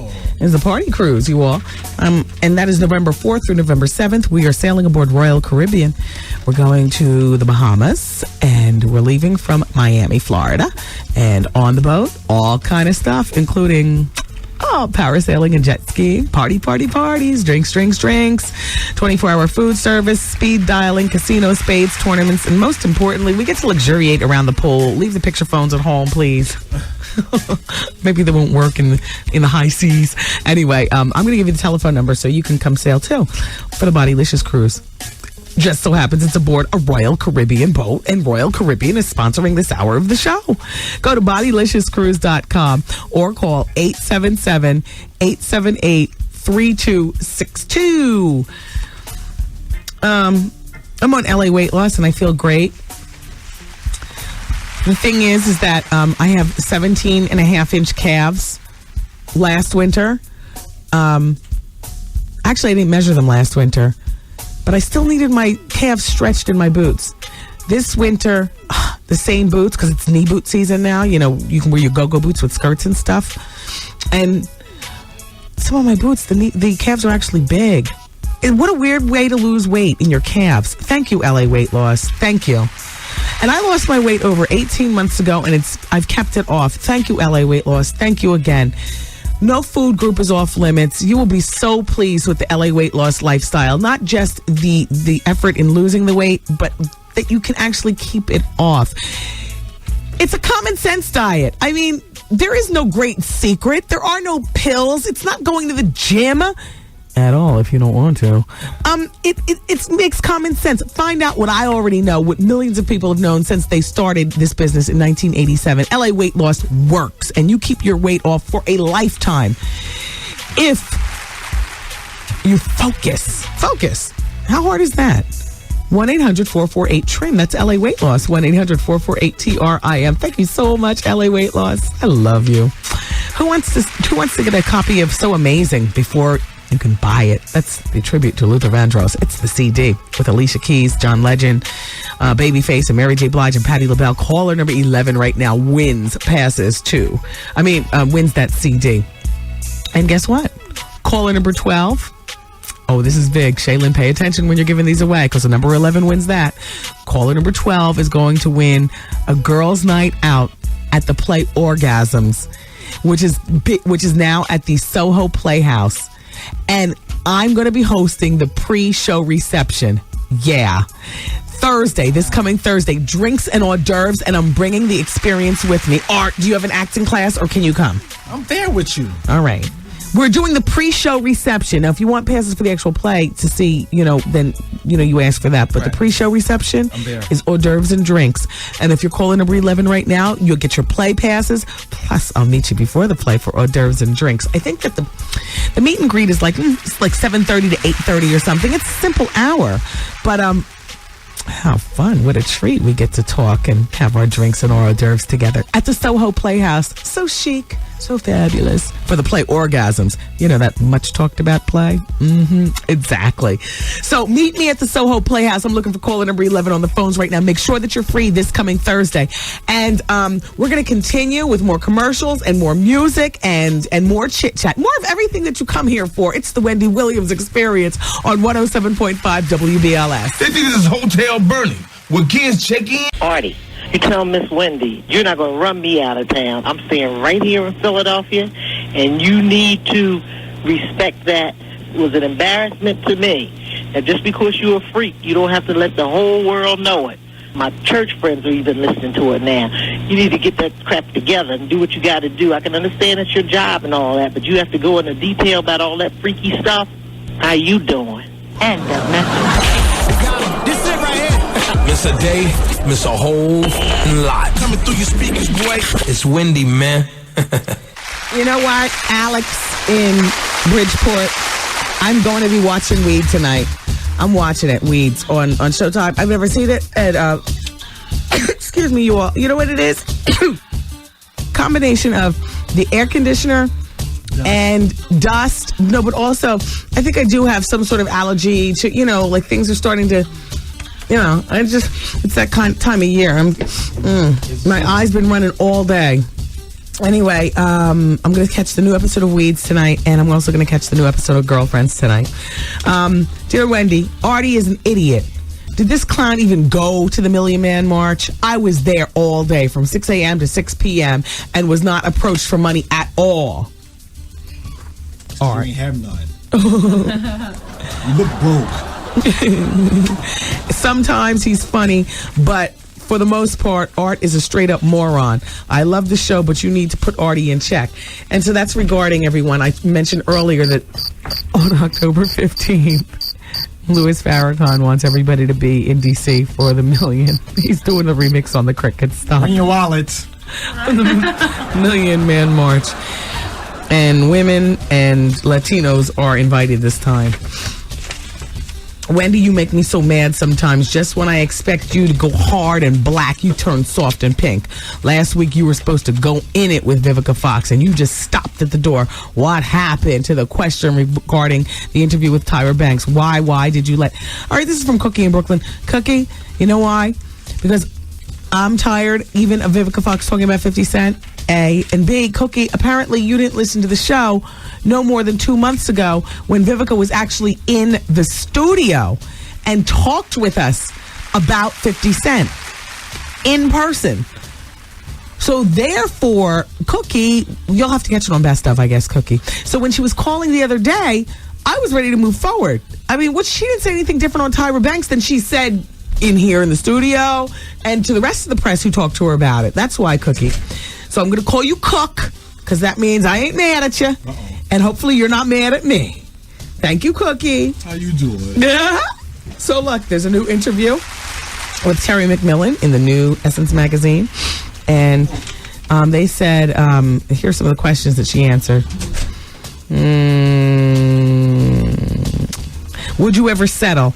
Hell no, are you crazy? I was generous to Jonathan. I said, you can go to college and get an education and get a car, but you will have no spousal support. So, if he says this prenup is one-sided, well, you're damn right. What did he bring to the table? No, you cannot have half. He doesn't understand that I have saved records of everything. So I went back through all my statements, his phone bills, his phone calls to the same numbers 30 and 40 times a day. They tell the truth. And so then they asked him, they asked her about her relationship unraveling for some time, and what do you think went wrong? And Terry McMillan said, I found stuff in my house that let me know that he knew all along that he was gay. He had a boyfriend. He doesn't know how much. I know. In 2002, I discovered he was stealing my money. Jonathan acknowledged in court documents that he withdrew $60,000 from his wife's account. Blah, blah, blah. I mean, you have to get the magazine to get the rest of it. What does Jonathan want? And so she says he wants a fresh start. He feels I should be willing to share some of my money I made so that he can run around. Put it on silent. And furthermore, you're one of those people with a song ring. And I usually don't do that. And what song ring was that? No, it wasn't an actual song. It was just one of the rings. Oh. This was actually my teacher. Oh. How are you handling the hurt and anger? And she says, I cry, but it doesn't last. This is what black women do. We hold everything up. My mama had 5 kids by the time she was 23. And sometimes I don't even know how she made it through the day.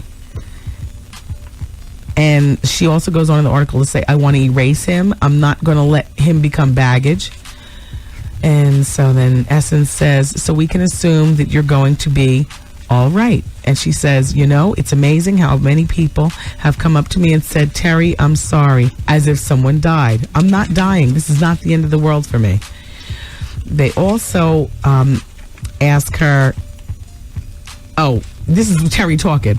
Everybody's like, how come she couldn't see he was gay? She writes all those books and everything. You'd think the sister would know. Oh. And she goes on to say, when we were married, his eyebrows weren't plucked. He never wore lip gloss and never crossed his leg. He was good. He fooled me. But this is deeper than divorce, bigger than him being gay. And so they say, what's it about? And she says, blah, blah, blah, failure to disclose sexual preference. And I believe that I was dealing with a sociopath who wants to win at all costs. Jonathan is jealous of my success. People say, couldn't you see the signs? I wasn't dumb. I was vulnerable. I was in love. Oh. Even with hairy eyebrows and not plucked ones and no lip gloss, Miss Honey, it was a Miss Honey from the time I saw him.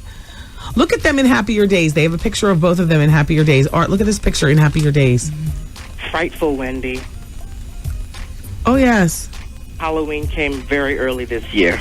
Damn. That is Jonathan's cousin Mark on the soundbite. Not too far. Not too far from now. Yeah, exactly. I see the same Jonathan now as I do in this picture. Miss Terry? Damn. Frightful Wendy.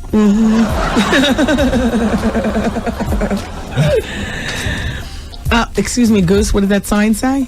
Oh, we're coming up on a minute and a half. A minute and a half. Martha Stewart's show is not doing as well as she didn't debut as well as she wanted it to. On the other hand, she still has the money rolling in. She had $5,000 to splash out at Mount Sinai Hospital in Manhattan. To mark her mother's 91st birthday, Martha pledged $5 million to fund the creation of the Martha Stewart Center for Living at Mount Sinai Hospital in Manhattan. That's hot. The facility is going to provide medical treatment and care while operating as a think tank to address problems facing the elderly. I love that. I love that. Kate Moss reevaluating her whole damn high life at this point. We'll talk about that. She's worried that her baby's father, who happens to be in publishing, his name is Jeffrey Hack. She's worried that he's going to file for sole custody. And based on the pictures, Kate, I don't see where you have a leg to stand on. But we'll talk about it because there is the aftermath. Will she stay with Chanel, Cavalli, Burberry, Dior? We'll talk. I got slayed so well. Made me do things I don't even do to my husband. Oh my God! Wendy Williams and Erykah Badu. You and Common broke up. Well, actually, we didn't. I have 3 boyfriends now. Wow. Interesting. She's gangster. The other 2 are both dead presidents? Yes, ma'am. It's a new philosophy. We're trying to bring it to the United States. It's actually an African tradition from the Bambula tribe. Can you only have one husband? Well, there's no such thing as marriage with the Bambula tribe, where we do it, where we get down.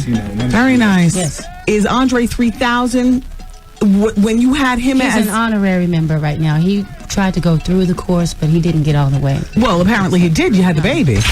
Got him. This it right here. Miss a day, miss a whole lot. Coming through your speakers, boy. It's Wendy, man. Now, I didn't see the Emmy Awards last night. Apparently, you all were kind of soft on the watching, too. I guess nobody played the Star Jones drinking game. I must admit that I was out with my family, and we didn't get back until... I'm not interested in the actual awards show. I'm just interested in the red carpet. But you know that already about me in any awards show, pretty much. Unless it's a musical awards show featuring folk. But I didn't watch the Lady of Soul Awards either. Anyway, I got a fax from Naomi. Naomi says, Wendy, why did Star Jones look like a witch in a purple dress? Ursula from The Little Mermaid. I didn't see. Damn. And then listen to this. Diane at Citigroup says, the Star Jones drinking game was a damn bust, Wendy. I hardly got a drink to my lips. The girl obviously listened to the show on Friday. Damn. Buzz interrupted. So she didn't address people as my boy, my girl. And she never said bling. And she didn't mention, how you doing? So there was no reason to drink? Well, damn. Speaking of which, keep it going. Courtney Love was sentenced to 180 days in rehab on Friday. What is that, a triple sentence? 180 days in rehab. Girl, if you're not clean after that... Yeah, well, you know, that's the devil. Yes. Renee Zellweger talking about the reason for her marital split is that she wanted to have a baby. And then they'd been married for 4 months. Some people are saying 5. Same difference. She wanted to have a baby. She wanted to start a family. And her soon-to-be ex-husband, Kenny Chesney, who's 37, wanted to wait. So she filed for the annulment. And everybody, let's just keep in mind that she was dating Jack White right before she got with Kenny Chesney. She tried to pressure him into marriage. He didn't want to do it. So then she got with Kenny Chesney and married him. And people do that. Men and women do that. Kind of like, you know, I'll show you. But she got married, I guess, for the wrong reasons. In addition, she obviously never got the memo about Kenny Chesney. And how you doing? So that scowl is like blazed on her face, I guess, now. Oh, I need the TV cameras in here. I do a good Zellweger. Oh, that's perfect. Thank you. It's dead on, right? Yes, it is. I'll try to talk like this. That's like it hurts. She looks like it hurts. Can you imagine her face when she's taking a back shot? Or going to the bathroom constipated? Yeah. Just that face. How you doing? She's in the middle of the Bloomingdale's trying to decide should she get the pink scarf or the red scarf. So then the scowl. Pink, red. Pink, red. Something stinks. There's a lot of times during the day that you can do a Zellweger. That is a multi-purpose face. I can't read the sign. What does it say? Say? You can do it there too. This just in. Oh, excuse me. Sorry. Repeating our top story. Andrea Kelly, the estranged wife of R. Kelly, was granted an emergency temporary order of protection against her husband earlier this month. Mrs. Kelly, mother of Kelly's 3 young children, Robert, John, and Jaya. Is Jaya a girl? Damn. I wonder if Jaya has play dates at the Kelly compound when he's in town. Or even when she's in town. She's letting it, you know what I mean? I mean, you can't act like Andrea Kelly or Andrea, whichever it is, didn't know about her husband. Come on. That's the worst kept secret in Chi-Town. Yeah.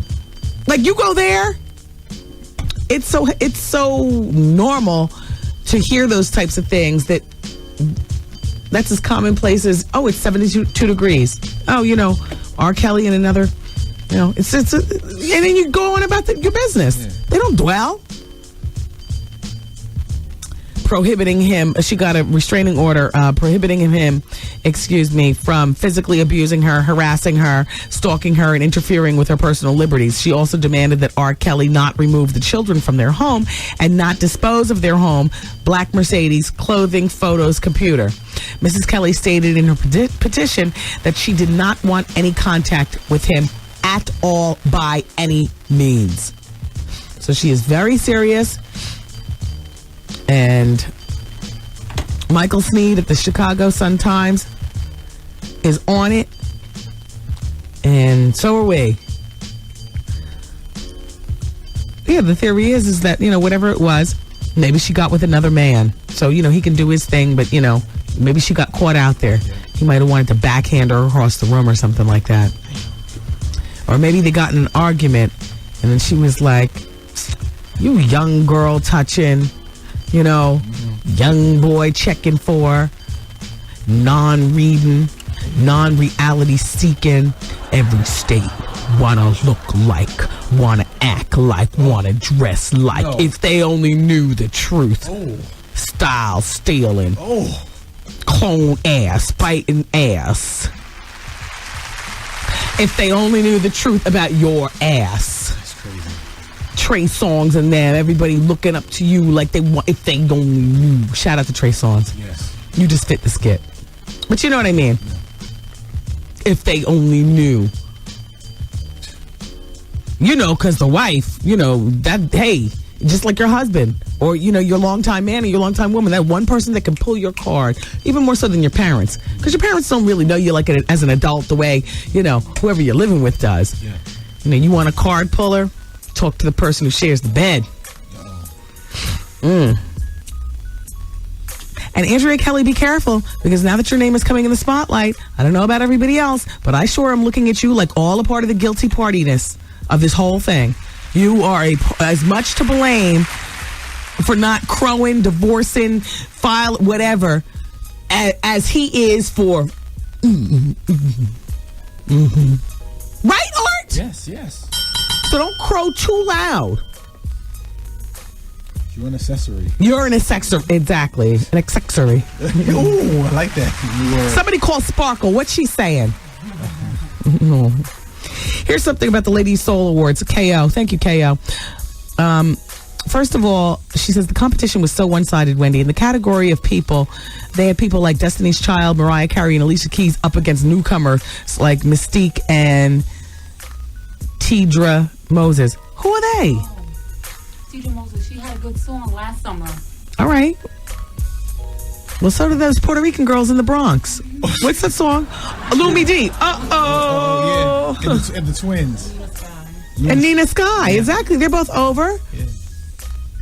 And your girl Toni Braxton was hosting with Brian McKnight, How You Doing, and Sierra. Tony's wig was atrocious. Sierra was talking out of one side of her mouth like Bobby Brown does. Oh, not Sierra. Damn it, Sierra. This is our second report about you and that jaw-winding activity. What is going on? Damn Missy. No, Sierra, that's on her own time. You know, Missy's been around for a while. You couldn't miss those lips winding.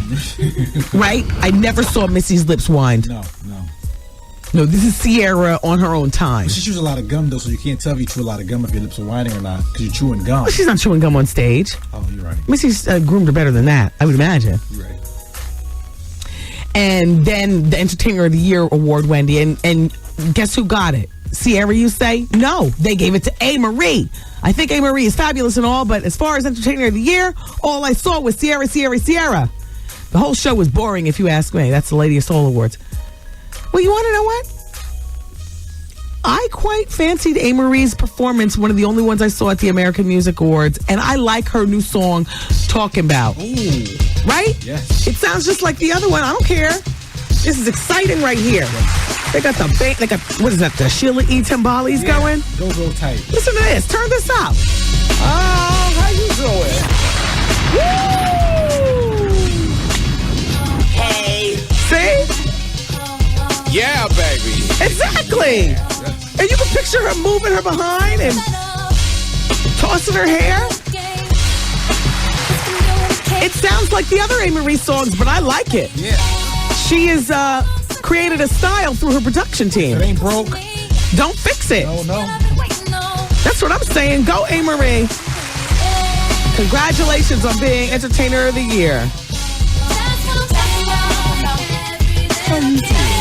All right, exactly. In the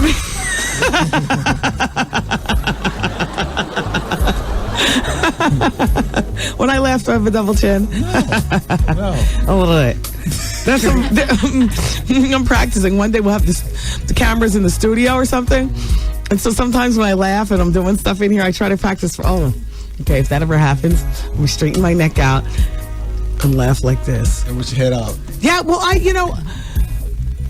when I'm in here behind the microphone in this little room, I do things with wild abandonment. I'll throw my arms up in the air. Look. Yes.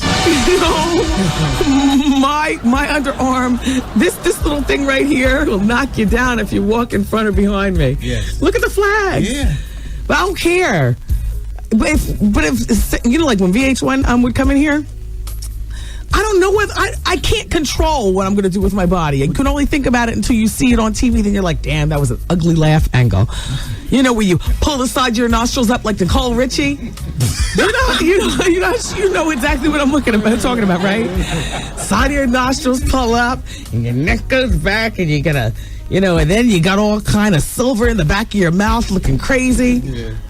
That was one of the best investments, to get all the silver taken out and all white. Because now when I laugh, right, it's like clean and white. So anyway, they say Kate Moss was all gaunt and distraught and vowed to go into rehab to save her health. When she saw the pictures of her cutting up those lines of cocaine and heard about everybody talking about, she vowed that this would be the last thing. She's going to clean up her life. Sometimes it does take that kind of smack. In the meantime, her junkie boyfriend, Peter Dougherty, they've been urging her to drop him. And they say this is the best thing that could have happened to Kate. She's been crying uncontrollably. She wouldn't listen to warnings about her lifestyle. Now she's terrified that the cocaine abuse is going to make her lose custody of her adorable 2-year-old daughter, Lila Grace. The daughter's father's a publisher, Jefferson Hack. And he's considering going to court because he doesn't believe that Kate will ever get rid of Peter Dougherty. Well, see, the ex never wants you to be happy, except for in the case of Suge Knight. You know, he wants his exes, you know, to go on and occupy their time and leave him the hell alone. But, you know, Peter Dougherty might have been making Jeffrey Hack, the baby's father, a little jealous. So now this is Jefferson's way of getting rid of Dougherty forever. In the meantime, you ask what's going to happen with her endorsement deals, because you see her on a multitude of things. Roberto Cavalli, Chanel, Christian Dior, Rimmel, Burberry. Well, a spokesperson at Christian Dior said, they were asked, so what will become of Kate Moss with your company? The spokeswoman said, good question. I can't answer that. In the meantime, Junkie Peter arrived over the weekend in Ibiza, looking drunk, tired, and confused as he was climbing off the airplane. And what did he do? He immediately went to the liquor at customs, the duty free, and got himself a drink and staggered off to get his luggage. He was looking disheveled and his luggage was lost. And he finally got his luggage and he was in a car taking him over to wherever he was staying.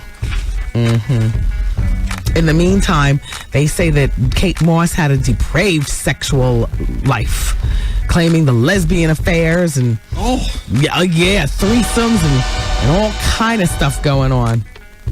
Cocaine is what is so Whitney, is there drug use at this present time? Who are you talking to? To you, Whitney. You. No, you're not talking to me. I'm a mother. Only my mother has privy to that information.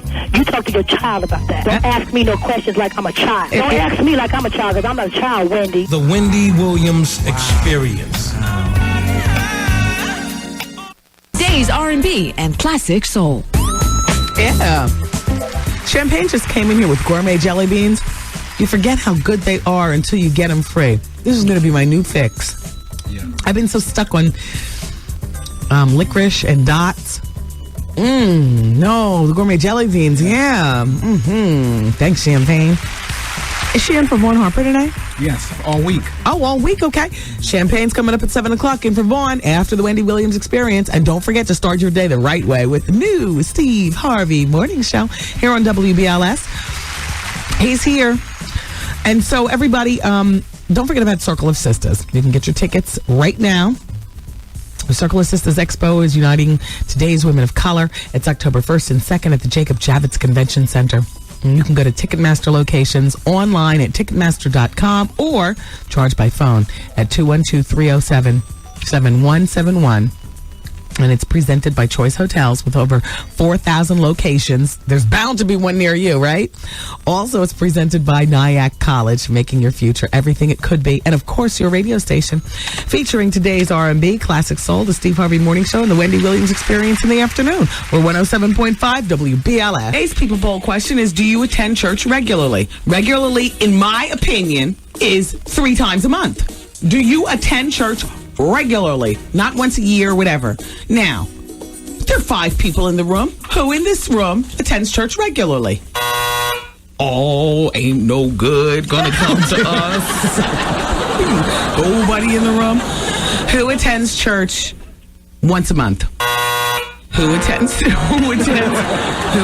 church once a quarter? Who attends church on Easter Sunday?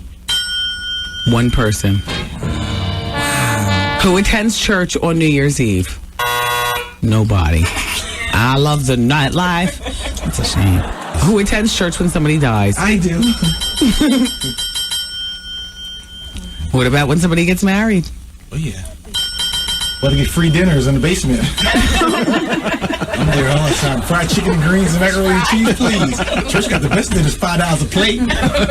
I like that lemonade, too, to go with it. Make your finger looking good. Praise the Lord. Thank you, Jesus. He's a jealous God. Hallelujah.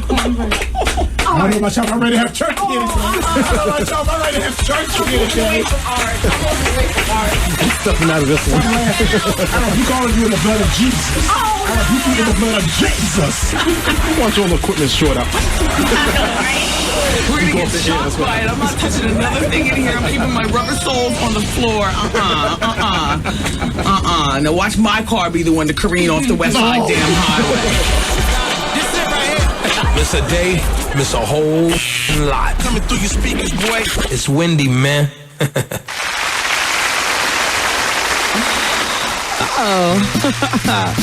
Puffy, everybody, has finally responded to Tyson Beckford's $5 million lawsuit, which was launched in the middle of August.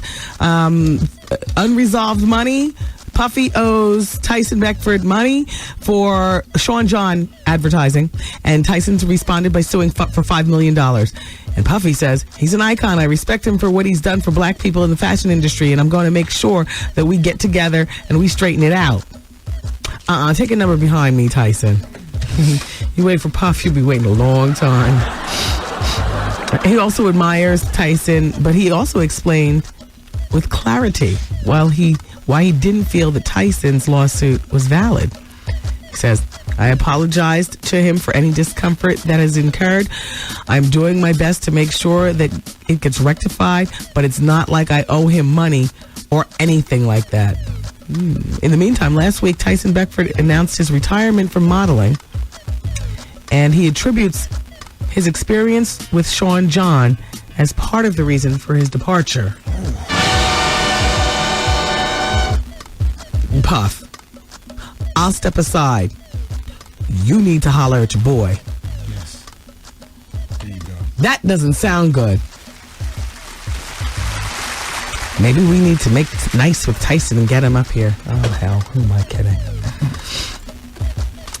So anyway, at the Emmys, although I didn't even play the drinking game, but Star Jones hawked Payless shoes 5 times. She mentioned the word glamazon 7 times, and she mentioned Al You Doin' 7 times. And she also said the word absolutely 22 times. Oprah Winfrey said that we can all wear our Birkin bags again, so she gave us a pass. We had her on in the pink office. Blah, blah, blah, la, la, la. You have to catch it on reruns. I can't go through the whole thing. It's the last break of the show, but it all came up to she's not going to be mad at us if we wear our Birkin bags or whatever it is that you ever purchased from Hermes. Hermes, whatever. Hermes. I'm from New Jersey. And Jennifer Aniston was on there. Read the Vanity Fair article. Basically the same thing, except you got a visual, And Angelina Jolie is the new face of St. John's Knits and St. John in general. I always say knits because that's like the quintessential thing. I grew up with my mom in the St. John's Knits. But, they have a whole line of clothing, evening dresses, daytime wear, and whatnot. And she says, I'm a working mother who has set goals to accomplish a lot in the world, and I want my wardrobe to be beautiful and sexy and comfortable all at the same time. St. John is all of those things. So, congratulations. Yeah. Another coup for Team Jolie. Back to Kate Moss and that sex life of hers. So they say she's got a lesbian lover named Miss Frost, who's 41. And there's a big soap opera over in England called Hollyoaks. And one of the stars' name is Miss Taylor, and she's 27. And the affair with her began at least 3 years ago. On one occasion, the 3 women had sex at a suite at the Claridge Hotel after Miss Kate had been partying all night with cocaine. And then, here's a quote. It wasn't a one-off, in other words, one time.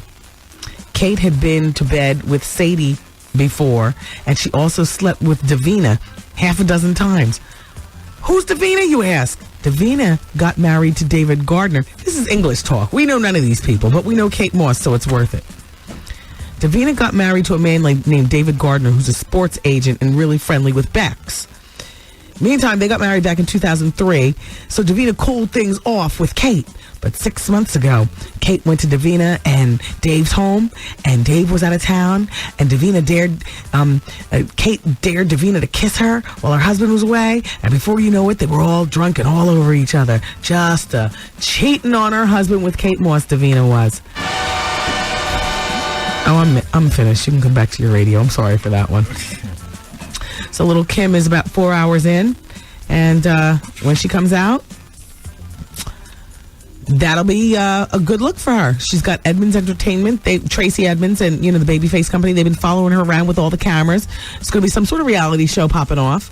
And then, it's not like she's going to do, hard times with big lesbians and stuff like that. I mean, she'll have a fairly, the worst thing is that she lost her freedom. But she hasn't lost all freedom because, you know, she's not she's in federal prison, you know.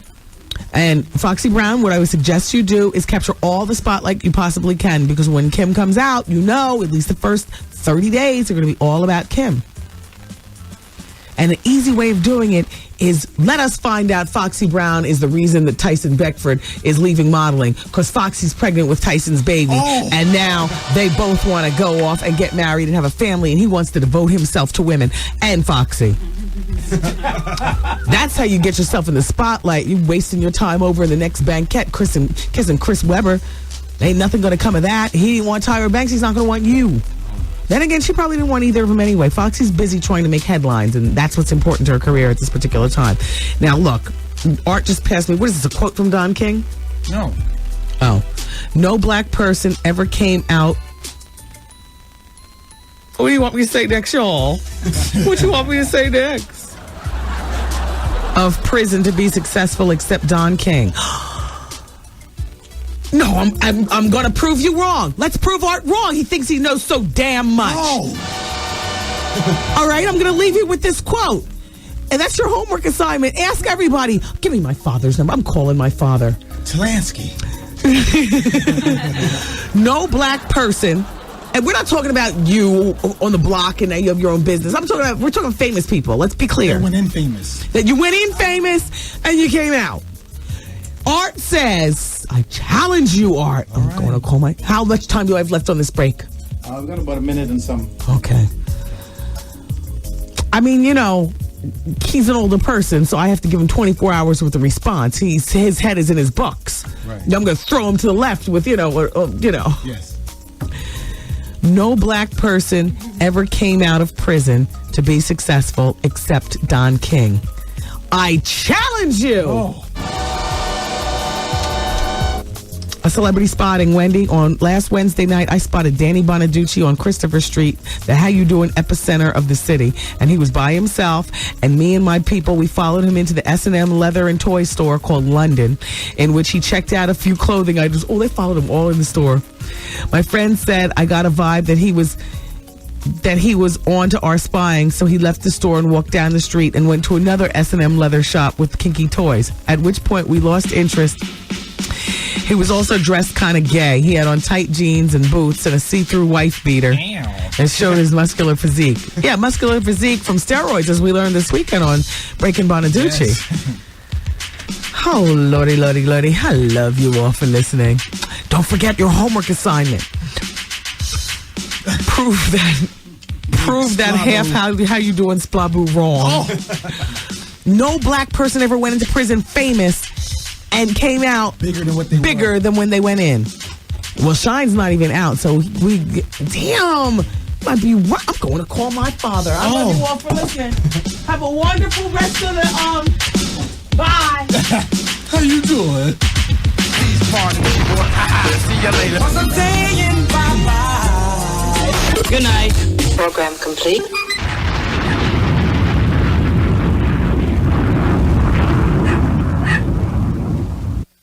Stay tuned for the bonus hour, honey. And put him on hold. Hello? All right, everybody keep it here. Oh, yeah, that was good, Art. Coming up next, New York. Hey, this... Ow. What's up with your reflexes, Goose? Turn off the microphone. I gave you the signal. Are the mics still on? What the hell? Goose! Hey, this is the Steve Harvey Morning Show, and this is your main man, the driver, every morning, the captain of the mothership, the big dog, the chief, all that, the ruler. Oh, boy. I'm your man, Steve Harvey. I'm riding shotgun Jackie Reed. And this is Ann Tripp bringing you the news, the weather, and the traffic every morning. And nephew Tommy is in the back seat with the windows up. Who told you to say that? We did just say no wagon. I can say what I want. But this ain't no wagon. 107. Listening this far, we're going to throw in a little bonus hour. You ready? How long is this bonus hour gonna last? I'm getting addicted. No, let me tell you, I love this extra hour. Everything is organic here on the bonus hour. Yeah, baby. Hey, yo, check this out. It's Wendy, man. Here it is. It's the bonus hour on the Wendy Williams Experience. 107.5 WBLS, New York. Welcome, everyone, to the Wendy Williams Experience bonus hour. Wendy, I feel sorry for little Kim. She's due to report in federal court in Philly. Oh, yeah, that was 4 hours ago. 6th and Arch. Right there by Brave New World, isn't it? Yeah. Ow. That's She's going to be right in that one? 6th and Arch. That's the federal prison is. Right near South Street. Yeah. Isn't Milton Milan in that one? Maybe, probably. I'm sure. Well, at least she can stay abreast of what's going on because we're on in Philly at Power 99. Yes. 2 to 6, they don't catch the bonus hour. But, so we can shout out to her and so on and so forth. She could be right up on what's going on right here. And count down her days till she comes out. We'll count. You know what? Start the clock. 366. So now, at the end of the show, it'll be 365. Yes. Are you going to write it down? Pass it off to Zoe, and then have Zoe keep the clock. Okay. You know, and have the interns, mark it off, cross it off, organize. You understand what I'm saying? Gotcha. Organize. Now you're passing it out of your hands and into the intern corner. Yes. Well, that's how I have to be here. I have to, say something and then repeat it. Like Mrs. Homer, that was my kindergarten teacher. Just to be sure everybody's on the same page. Delegate responsibility. There you go, Goose. You just delegate them damn boards. Exactly. You just get the buttons right. Focus. I see in the newspaper today they have the who's who of New York. Celeb New York women would most want to get with. Derek Jeter is number 1 with 11%. Jon Stewart is number 2. Too loud, Goose. See? All right. Jon Stewart is number 2 with 10%. Angelina, New York women. How you doing? First woman on the list. Adrienne Grenier. Who is that? Oh, from Entourage. Italian boy from New York from the show Entourage. Is he exciting looking? Oh, he is cute, girl. Oh. Jimmy Fallon, I understand, in his whole aloofness. He's weird and aloof. My old book agent used to look like Jimmy Fallon. And there's something, that's a cute white boy. There's just something, about Jimmy Fallon. Josh Hartnett, oh yeah, dreamy eyes, dark hair, sultry. Young, do him and toss him. Giuliani, what is that? For the Power? Okay.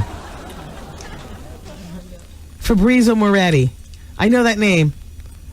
Fabrizio. Ew! Drew Barrymore's boyfriend? Ugh.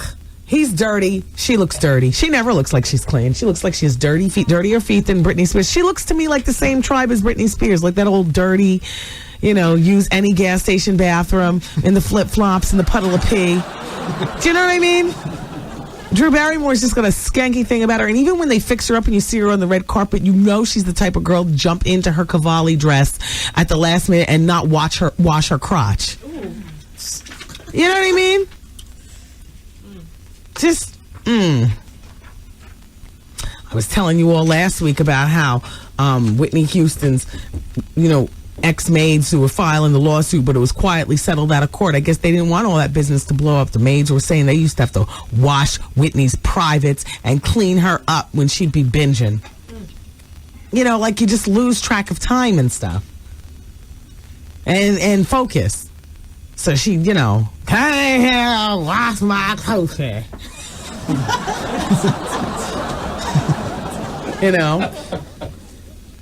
Damn. Hottest hometown. Here's the survey. Manhattan number 1, Brooklyn number 2. Uh-oh, Brooklyn. Manhattan's number 1. Queens number 3, New Jersey number 4 over the Bronx and Staten Island. Jersey's the Connecticut over Long Island. Uh-oh, Long Island. New Jersey's number 4, the Bronx is number 5, Connecticut's number 6, Long Island's number 7, Staten Island. You're tied with Long Island. How you all doing over there? Sexiest average Joe job. A firefighter, number 1. A musician, an artist, a poet, a pizza delivery man. Oh, yes. What a fresh pack of batteries and a pizza delivery man, in your mind and your thoughts. You know how that goes, girls. Ding dong. Ding dong. Yeah, yo, how you doing? Yeah. Here's your pie with a large sausage. How you doing, Mr. Delivery Man? How you doing? And then your robe, which was loosely tied to begin with, because you saw how cute he was outside, so you changed your nasty robe and put your peignoir on, the filmy one, where you could see your swelled bosom and erect nipplage, and then it falls open as you're getting your change.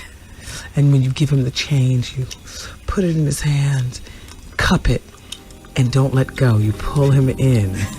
Hey, and he's all stupid, so you tell him, shut up. Don't say a word. Take me now. All in your mind, all in your mind. It's all innocent fun. Gotta judge up something in your mind. And the least sexy celebrity. What newspaper was this in? Was this in the Post? Oh, yeah, the Post. Mike Tyson is number 1. Michael Moore is number 2. Donald Trump's number 3. Mike Bloomberg's number 4. Yeah, I agree.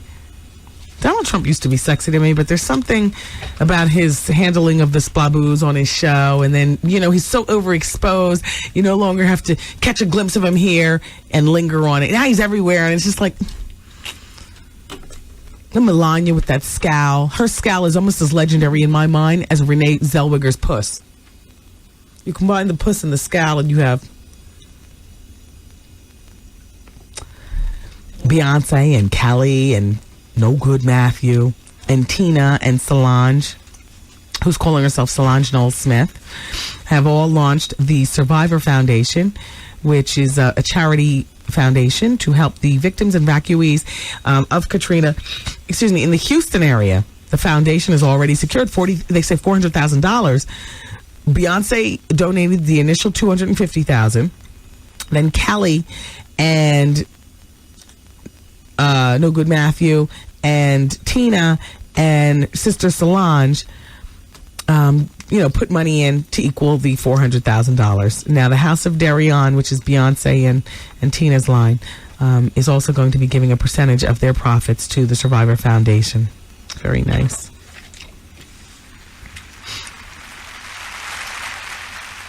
I know, a bunch of people called up behind the scenes, and look, that was just Art talking. We've canceled the homework assignment because he could be proven wrong over and over and over again. So we kicked him out of the room. Where is he? It just so happens that him being kicked out of the room coincides with him just leaving. What, did he just leave? Again? Did he leave? No, he's around. Oh. What's he doing? Trying to get a raise. Come on now, no black person went to jail and came out even more famous. First of all, we said go in famous and come out famous. Yes, of course, Art. Look, he's not the G.O.D., okay? It's just silly arty life for the party. Come on, everybody. Stop screaming at us. Tupac, Rick James, Mike Tyson, Bobby Brown. Oh, exactly. Exactly. Stop chewing your gum like a woman at a hair salon. I mean, the gum chewing is crazy. All right, I'm going to give you the results of Friday's Wendy Williams Experience People Poll question, and then I'm going to give you the new question, and they're always yes or no questions. Answer if you want. If not, it's fine. Friday's question was based on the government's new sex survey, which was finding out all this stuff, particularly, but I mean, we do that all the time, so it was nothing new to us. However, was oral sex your first sexual encounter? 80% of you said no, and 20% of you said yes. Here's the new People Poll question. Did you marry to become, or did you marry for someone else to become a U.S. citizen? Yes or no? Goose, why are you looking so familiar with this situation? Is there something that the Trinidadian Massive wants to say? And the Chinese and the Russians. They do that all the time. So do the Trinis. And the Canadians. So do a lot of people. I mean, you know, I was just telling everybody earlier, I was absolutely shocked and floored beyond belief. I know this witty gay man who's very, very close to me. And so he's from another country. No accent. Been here long enough. He tells me the other day, he's telling a story, and just, we're over lunch, and he happens to happenstance, and my ex-wife. What? You are a popping, what? Did she know when she married you? And he said, oh yeah, no, it was an arrangement, and so on and so forth. I was like, wow. Goose, is this something that you participated in? Why are you sitting so knowingly? Yes. All right, no comment? I'm just watching you. I was just shocked at it. That's all. Did you see this in the newspaper? Jennifer Lopez was at the club, downtown Cipriani's. Mark Anthony performed for $50,000. They say that that's a very small amount of money, her husband, compared to what he could be getting for performances. Jennifer was not demanding at all. No, Casablanca lilies, no white everywhere, nothing. She mingled with the regular people. It was her family that was very diva-like up front. They say that her mother and father and his mother and father and the families were all up there holding court at the front table, lighting up cigarettes and smoking. Just chain smoking, it says in the newspaper, throughout dinner, this Jennifer Lopez and Mark Anthony's people. So the famed hairdresser Rudolph Valentine went over and asked them to stop. And they turned to him and said, we can do whatever we want. Wow. Exactly, world. Wow. More importantly, is this true? Little Kim is saying you punched her in the nose and she had to get a redo on her nose job, and that's why the nose looks like that? World?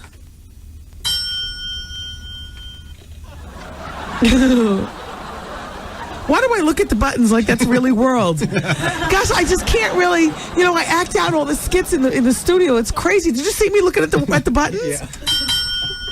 Like it's world. We have a ball with the buttons after hours. I have a ball with the buttons after hours too. Every conversation I have in my head, there's a button going off. We did your whole life story one day. You did? Yeah. Based off the buttons. Yeah. You did? Yeah. Want to hear it? Yeah. Do you have it in there? No, I'm going to do it live. Oh, okay. Oh, gosh. This is me growing up in Ocean Township. Then. What is that? That's Kev.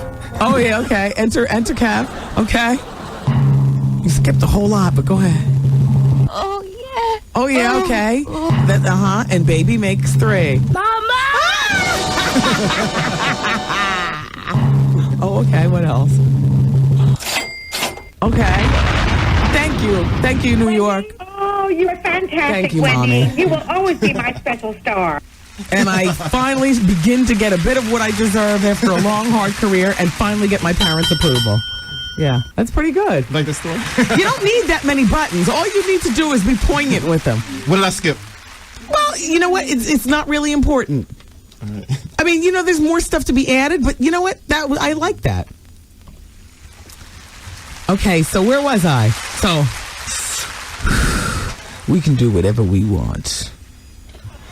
And so Rudolph Valentini reminded the Lopez Anthony family it's illegal in New York to smoke.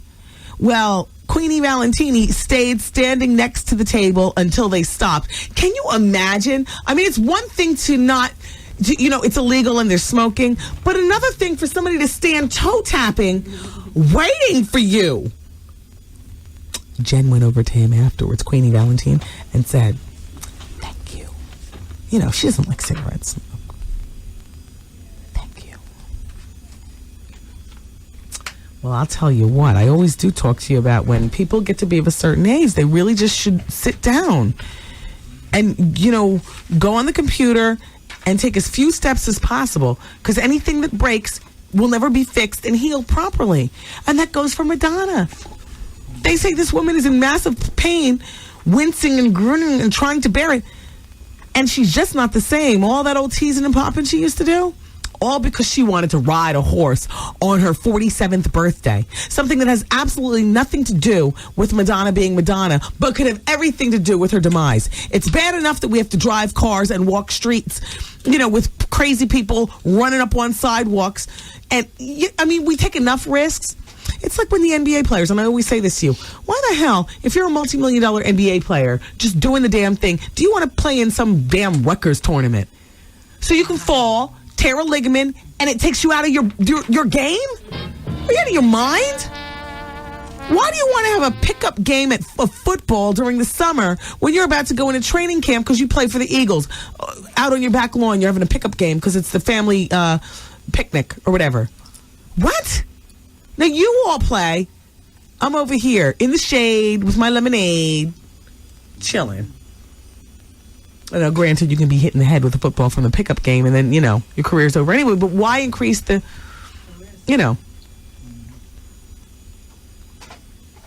I'm not a big talker when I get off the phone. I blow a vocal cord right here on the, when I get off the radio. But I just figure, let me preserve for when I get on. I write notes like Mariah Carey, or have very little to say. If you were a true man's man, would you be wearing a big, gaudy, white thing on your right breast like Al you doing? What the hell? Pass it around. And Star's just leaning and loving it up. How you doing? What the hell is that? Ooh. How you doing? I don't know. Some big prom queen corsage. Bigger than that even, right? Oh, goodness. He is cool, though. It's atrocious. But you want to know what? Take the corsage away and keep the attitude. I would just love to have a friend like Al. Perfectly fabulous, clever. What, a husband? No, as a friend. But he's clever. He nailed Star with full understanding. Yeah. Tori Spelling. Well, that was a crash and burn to begin with. $1 million they paid for the wedding. They got married at the big Spelling compound. Everybody was invited. Candy and her father. Her father's still alive. She's so close to her father. Aaron Spelling. When I see them together, I just, I don't know. That's when she became friend in my head. He's been sick in and out of the years and stuff. And at the end of the day, love levels the playing field, but so does sickness. Sickness levels the playing field. And I never really thought much of Tori Spelling, her acting, never really cared, never really saw her as knowing a black, not even as a maid in the compound. Never. But it was years ago. And 90210 was still on. And her dad would go in and out of bouts of sickness and so on and so forth. Then you'd look in the National Enquirer and see them all hugged up on each other. It's just like, I like her. Because at the end of the day, her father's money, their money there's just, anyway, I love her from one daddy's girl to another. I love her. And so now she got married, and I know she was so happy that her father made it to be able to walk her down the aisle and everything. And I was even happy for her then. More on the morbid side, because that father's really old, you know what I mean? You can't tell me that, there's certain people listening right now, certain of you, that, you're just hoping that, your parents can hang on. If you're blessed enough to have your parents in your life, can hang on long enough to watch you walk down the aisle. And then after that, God, if they can just live for me to have my first child. You know what I mean? Do you know what I mean? So I identify with her like that. So she is a friend in my head, Tori Spelling. So when she got married and her parents threw her the big wedding in July of 2004 at $1 million, just all like that. It was black tie, 350 people. The guests were a mix of 90210 plus Ed McMahon, Jackie Collins, Bob Newhart, and Don Rickles. Notice I didn't say a black person. There wasn't even a black server there. She's still a friend in my head. I mean, you put that thing over there, but she's a friend in the name of parents. You understand? Yeah. And so Now she's 32 and he's 36. They've been separated since August, and the marriage lasted for like nothing. Because I got to tell you something, even though they got married in July 2004, I don't know if you recall me saying here on this show, but it was like late winter. She was being busted out all the time with a particular young man, and it was on a regular basis. And old man Spelling had to pull Tori aside and say, let me tell you something. You need to keep this under wraps, and you need to go home to your husband and make it work. You know? But daddy, and I could see her sitting in his lap and, daddy, woo, woo, woo. In my mind, this is in my mind with my friend in my head, Tori Spelling. Sitting in his lap and saying, but daddy, it's just not working out. Well, you know what, Tori? You don't need to have things like that, this splashed across the paper. Now, you decide whether you want it to work or not. Now, I hate to go along with stereotypes, but there's one thing when a man is cat daddying around. But people don't take too kindly to a cat mama. So that you figure out what is going on with it. But daddy, okay, pussycat. The kiss on the forehead. And she gets back in her Austin Martin or whatever the hell she's driving and goes home to her husband. And tries to work it out. And it doesn't. And then like 2 weeks later, she's seen out with the same guy. And all the magazines are all taking a picture and stuff. So you knew this was bound to happen.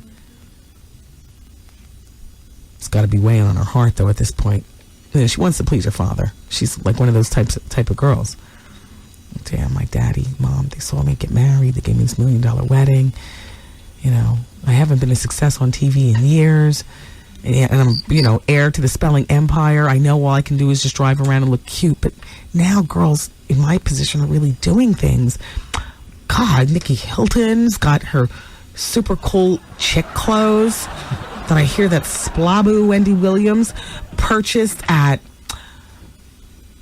Where'd I get it? Oh, cute. The chick clothes are cute. The Nikki Hilton. And then you got that damn Lizzie Grubman with her Grubman publicist company. Rich girls no longer just sit around and do nothing. I've got to do something. Oh my gosh, I haven't been on TV for years. And now my marriage, and I cheated, and my daddy knows, and I have no child to kind of distract him. And at this point, she's like, I'm a failure in my daddy's eyes.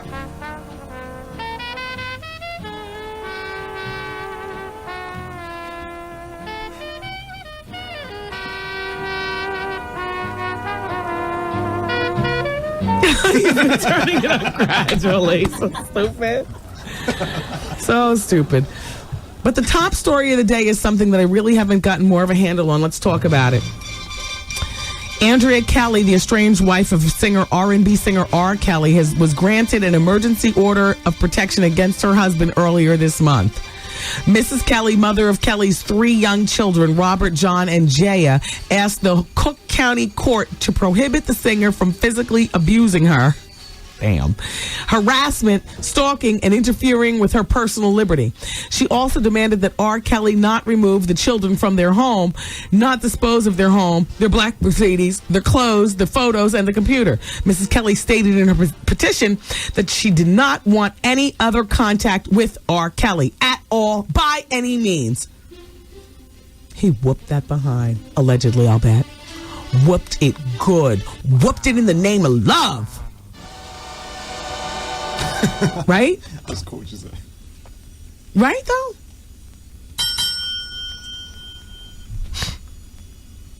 I was saying earlier because Mrs. Kelly stays way in the back. And I'm sure, she's happy with getting paid because she came into his life as a background dancer. Oh, yeah, that's how she dropped and popped into his life as a background dancer. Done road work with him. You can't tell me on the road as a background dancer, the buzz has not gotten all the way down to the dancers that Kelly allegedly has this thing for young girls. Right? You can't tell me that. But here she is, wants to come up. Goes along with it anyway. Marries him. Births him 3 kids. Sits by through everything. The grown women, the young women, how you doing, and all like that. and lays in the cut. You never see her in photographs. I've seen her once, I think. Very average Jane. You wouldn't remember her. She could rob a bank and get away with it. Very nondescript. Like the worst kind of person you want to be. Nondescript. Just like blend. Unless that's what you want out of your life. Don't get me wrong. Unless that's what you want. I'm talking about in terms of, being a wife of an entertainer or something like that. I mean, not that you being descript is going to stop him from doing you wrong. But at the very least, it'll help you, get to your next situation. Don't keep it tight for the present man. You keep it tight for the next man. And your sanity getting out and going over to the next man. Nothing worse than hearing, I want a divorce. And you look down and can't see your toes. And you were able to see them in the beginning of the marriage. See what I'm saying? Anyway, so I don't know what to say more about that, except that Mrs. Kelly wants a divorce, and there's a book about to come out. And I'm getting Karen Hunter on it. Karen, I know you and I talked over the weekend about A, my book, and then B, Jonathan Plummer's book, Terry McMillan's husband. How you doing? But you got to get on this R. Kelly book. You got to get on Andrea and Kelly. All right, so I'll pass you the information. Why am I talking loud? Sorry, you are. I'm sorry. The white thing on Al is a magnolia in honor of... Oh, that's what they were wearing in honor of the Katrina survivors. Well, why wasn't... Give me the picture back. Why wasn't Star wearing it? Why does Miss Al have to be wearing the damn magnolia? He just wanted an excuse to wear corsage. Ooh, how you doing? Oh, she has hers in her hand. And he's wearing his on his breasts. I won't even say peck, Al. I'll just call it what it is. You are hot, though, Al. You zhuzh it up. If I was single, Wendy in the city, I'd want somebody like this to be my best friend, and we'd be going everywhere like just Jack and Wendy. Mm-hmm. You know what I mean? Mm-hmm. I would love this. The gay aura, the witty sophistication, I would need that in my life. Oh, gosh. He'd be my friend. Definitely. A close friend. He'd be like in the, the final four. At the end of the day, boom. There's Lisa. There's Al. My sister Wanda. Ain't Art kind of like that? In my final four? No, Art and I don't have that kind of relationship. Art doesn't know the difference between velvet and velveteen. Al does.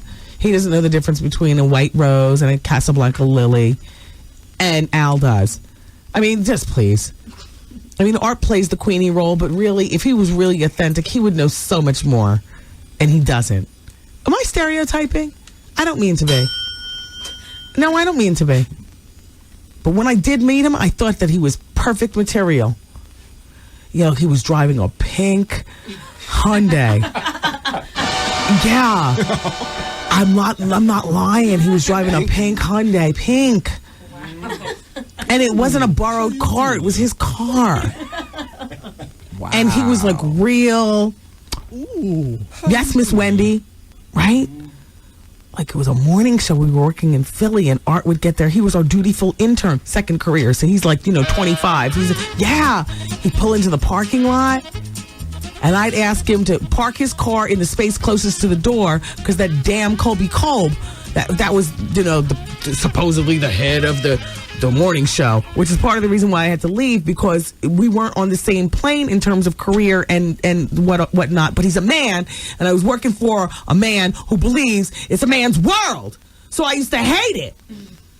So, I'd pull up to the radio station and want to get the space closest to the door because it was one floor station and the killer could be lurking any place. And Colby's behind would pull up to the station and always grab, the space at the door. And I was just like, and I asked him, I said, Colby, can I just please get the space at the door? I'm the only damn girl on the damn show. I'm the one popping mess, making people, giving people a reason to wait and listen. So please. Just real vanilla he was. Pick a damn side. Have a damn opinion. I'm sorry. And so when Art started working at the show, he's fabulous. He'd pull up with that gray patch in his hair. At the time, he had prescription glasses and his little pink Hyundai, and he'd roll in, and I wouldn't say anything to him except, I need coffee and licorice.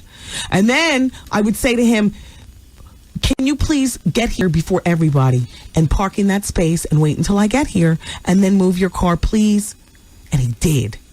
And I knew I was on to something. I knew I was on to something. And then he would pull out of the space and go get the coffee and the licorice and then come back. He was our intern. But I really wouldn't say anything to him besides that. Because it wasn't my morning show. Why should I talk? I don't have nothing to say to nobody. I only talk when the microphone comes on, and that's how it was. I bonded with the listeners like friend in my head. But when the mics were off, I don't have anything to say. Nothing.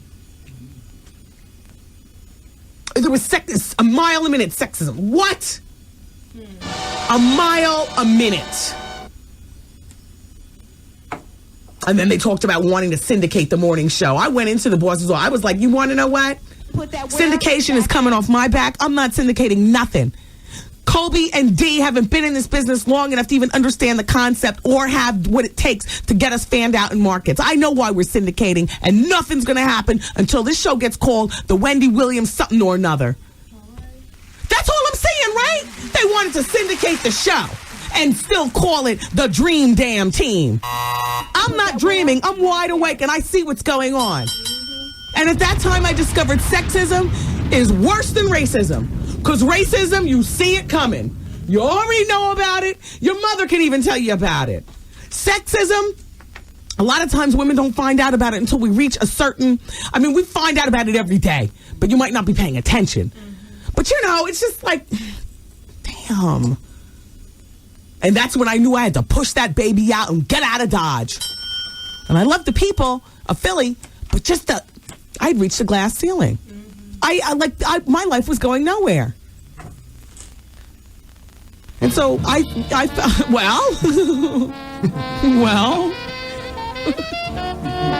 it wasn't. So I had to leave. And I took Miss Art. I said, when I was plotting on my exit, because I'm a plotter before I'm an actual, execute. Some of you all just get fed up with your job, walk into your boss's office, kick the door in like Christy Love, 1977. Boom! I'm out! You know what I'm saying? You got no plan B. You got, and then other people are very, very smart with it. Shout out to you all. I was one of those. I'm a plotter, sitting at home, rocking the baby, figuring out first what I'm going to do with this weight, 103 pounds. What I'm going to do with this weight. All right, first let me figure out how to be a mother. And then I got my tummy tuck, started to get my swagger back. We got ourselves a nanny who's been riding the whole time. She helped me out a lot. My mom would be on the telephone constantly with the back and forth, helping me with that mother thing. You know what I'm saying? I was going to Bally's, just getting my swagger back, physically and everything. Finally, I said, what's your name again? He said, all right. We wouldn't say that much. Nothing. Not because he wasn't a nice guy, just because it wasn't my show. Why talk? Because the first thing coming out of my mouth is, I just felt as though the venom was so much, I didn't want to spread that to interns. Interns should not be privy to that. Wendy Colby said, don't forget to bring in, da-da-da-da tomorrow. Well, you can tell Colby to put that, you know what I mean? So I never said anything. So I said, Art, I got a few leads going on. I got something going on. How would you like, because I want to make a fresh start, how would you like to come to New York and produce the show? No, I see what you do around here. Wow. And I know you're a man of a certain age, and I know this is a second career for you. And that's when he got his famous, New York, big city of dreams. Oh, how you doing, Miss Wood? And the rest is history. And then we started in New York, and Art would drive the pink Hyundai over to my house. We lived near Philly, in Jersey, and he'd drive his Hyundai over to the house, and then we'd commute to the show together. The car would come pick us up from the house, and we'd commute together, talk show, plotting on the whole, we're back, we're in BLS, and all like that. And then one day, Art's Hyundai broke down on the Schuylkill. And honey, this was about 4 years into the job back here at BLS. And it was so crucial. It was unbelievable. And I lost it. And I let Art go for a minute. Yeah. Yeah. It was high pressure at that. I mean, the pressure was like huge. And I let him go. Remember?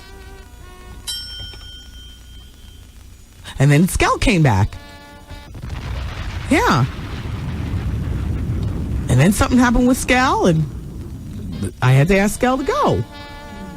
I called up Artie, and he was sitting on the couch watching Oprah. And I said, come home to mama, if you will. Did you get rid of the car? You know what? This time around, I'm moving to New York, so that doesn't happen again. I was like, good deal. And ever since then, he's been... Ooh, how you doing? Turned out by New York. Artie in the city. That's my dude. That is my dude. We met under such strange circumstance, but he will never be an Al Jones. Reynolds. Whatever. I don't quite know what he is. Somebody just asked me over the weekend, is Art gay? I was like, I don't know. Quite frankly, it doesn't even matter. He is what he is. He's got his own column, and it works for me. It works. It works for me. Yeah. And look at him in there. Gray-haired, bad posture, hunched over the Google. What's he Googling? Feet? What you doing, Artie?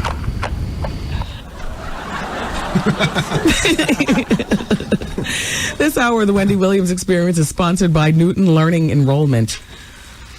Oh my gosh, who wants to go see Beauty Shop 2 at the Newark Symphony Hall on September 24th? This is perfect for you. Well, first of all, this is for 7 p.m.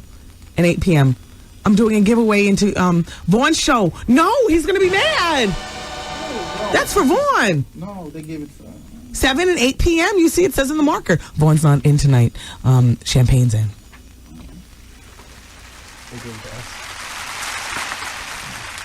Yeah, just leave that for Champagne. Everybody, but I do have something for you to win. A CD, I'm So Amazing. That is the all-star tribute to Luther Vandross, featuring Alicia Keys, John Legend, Patti LaBelle, Mary J. Blige, Babyface, and more. And so caller number 10 is going to pick up those that CD right now. So dial carefully and good luck. And shout out to D from across the street. Thank you, D. All right, we need to take a break, Goose, desperately. And we'll be back with the remaining segment, the bonus hour, on 107.5 WBLS. What's up? I'm Sierra Marie, and you're listening to the bonus hour on 107.5 WBLS. I had two people that I can't have on the show, and one that won't come to the show today. Not come today, but I found out today. Maya Angelou appreciates the invitation. She does have a new book out that she would love to promote. She knows that this would be a good vehicle, but she doesn't go above the 4th floor.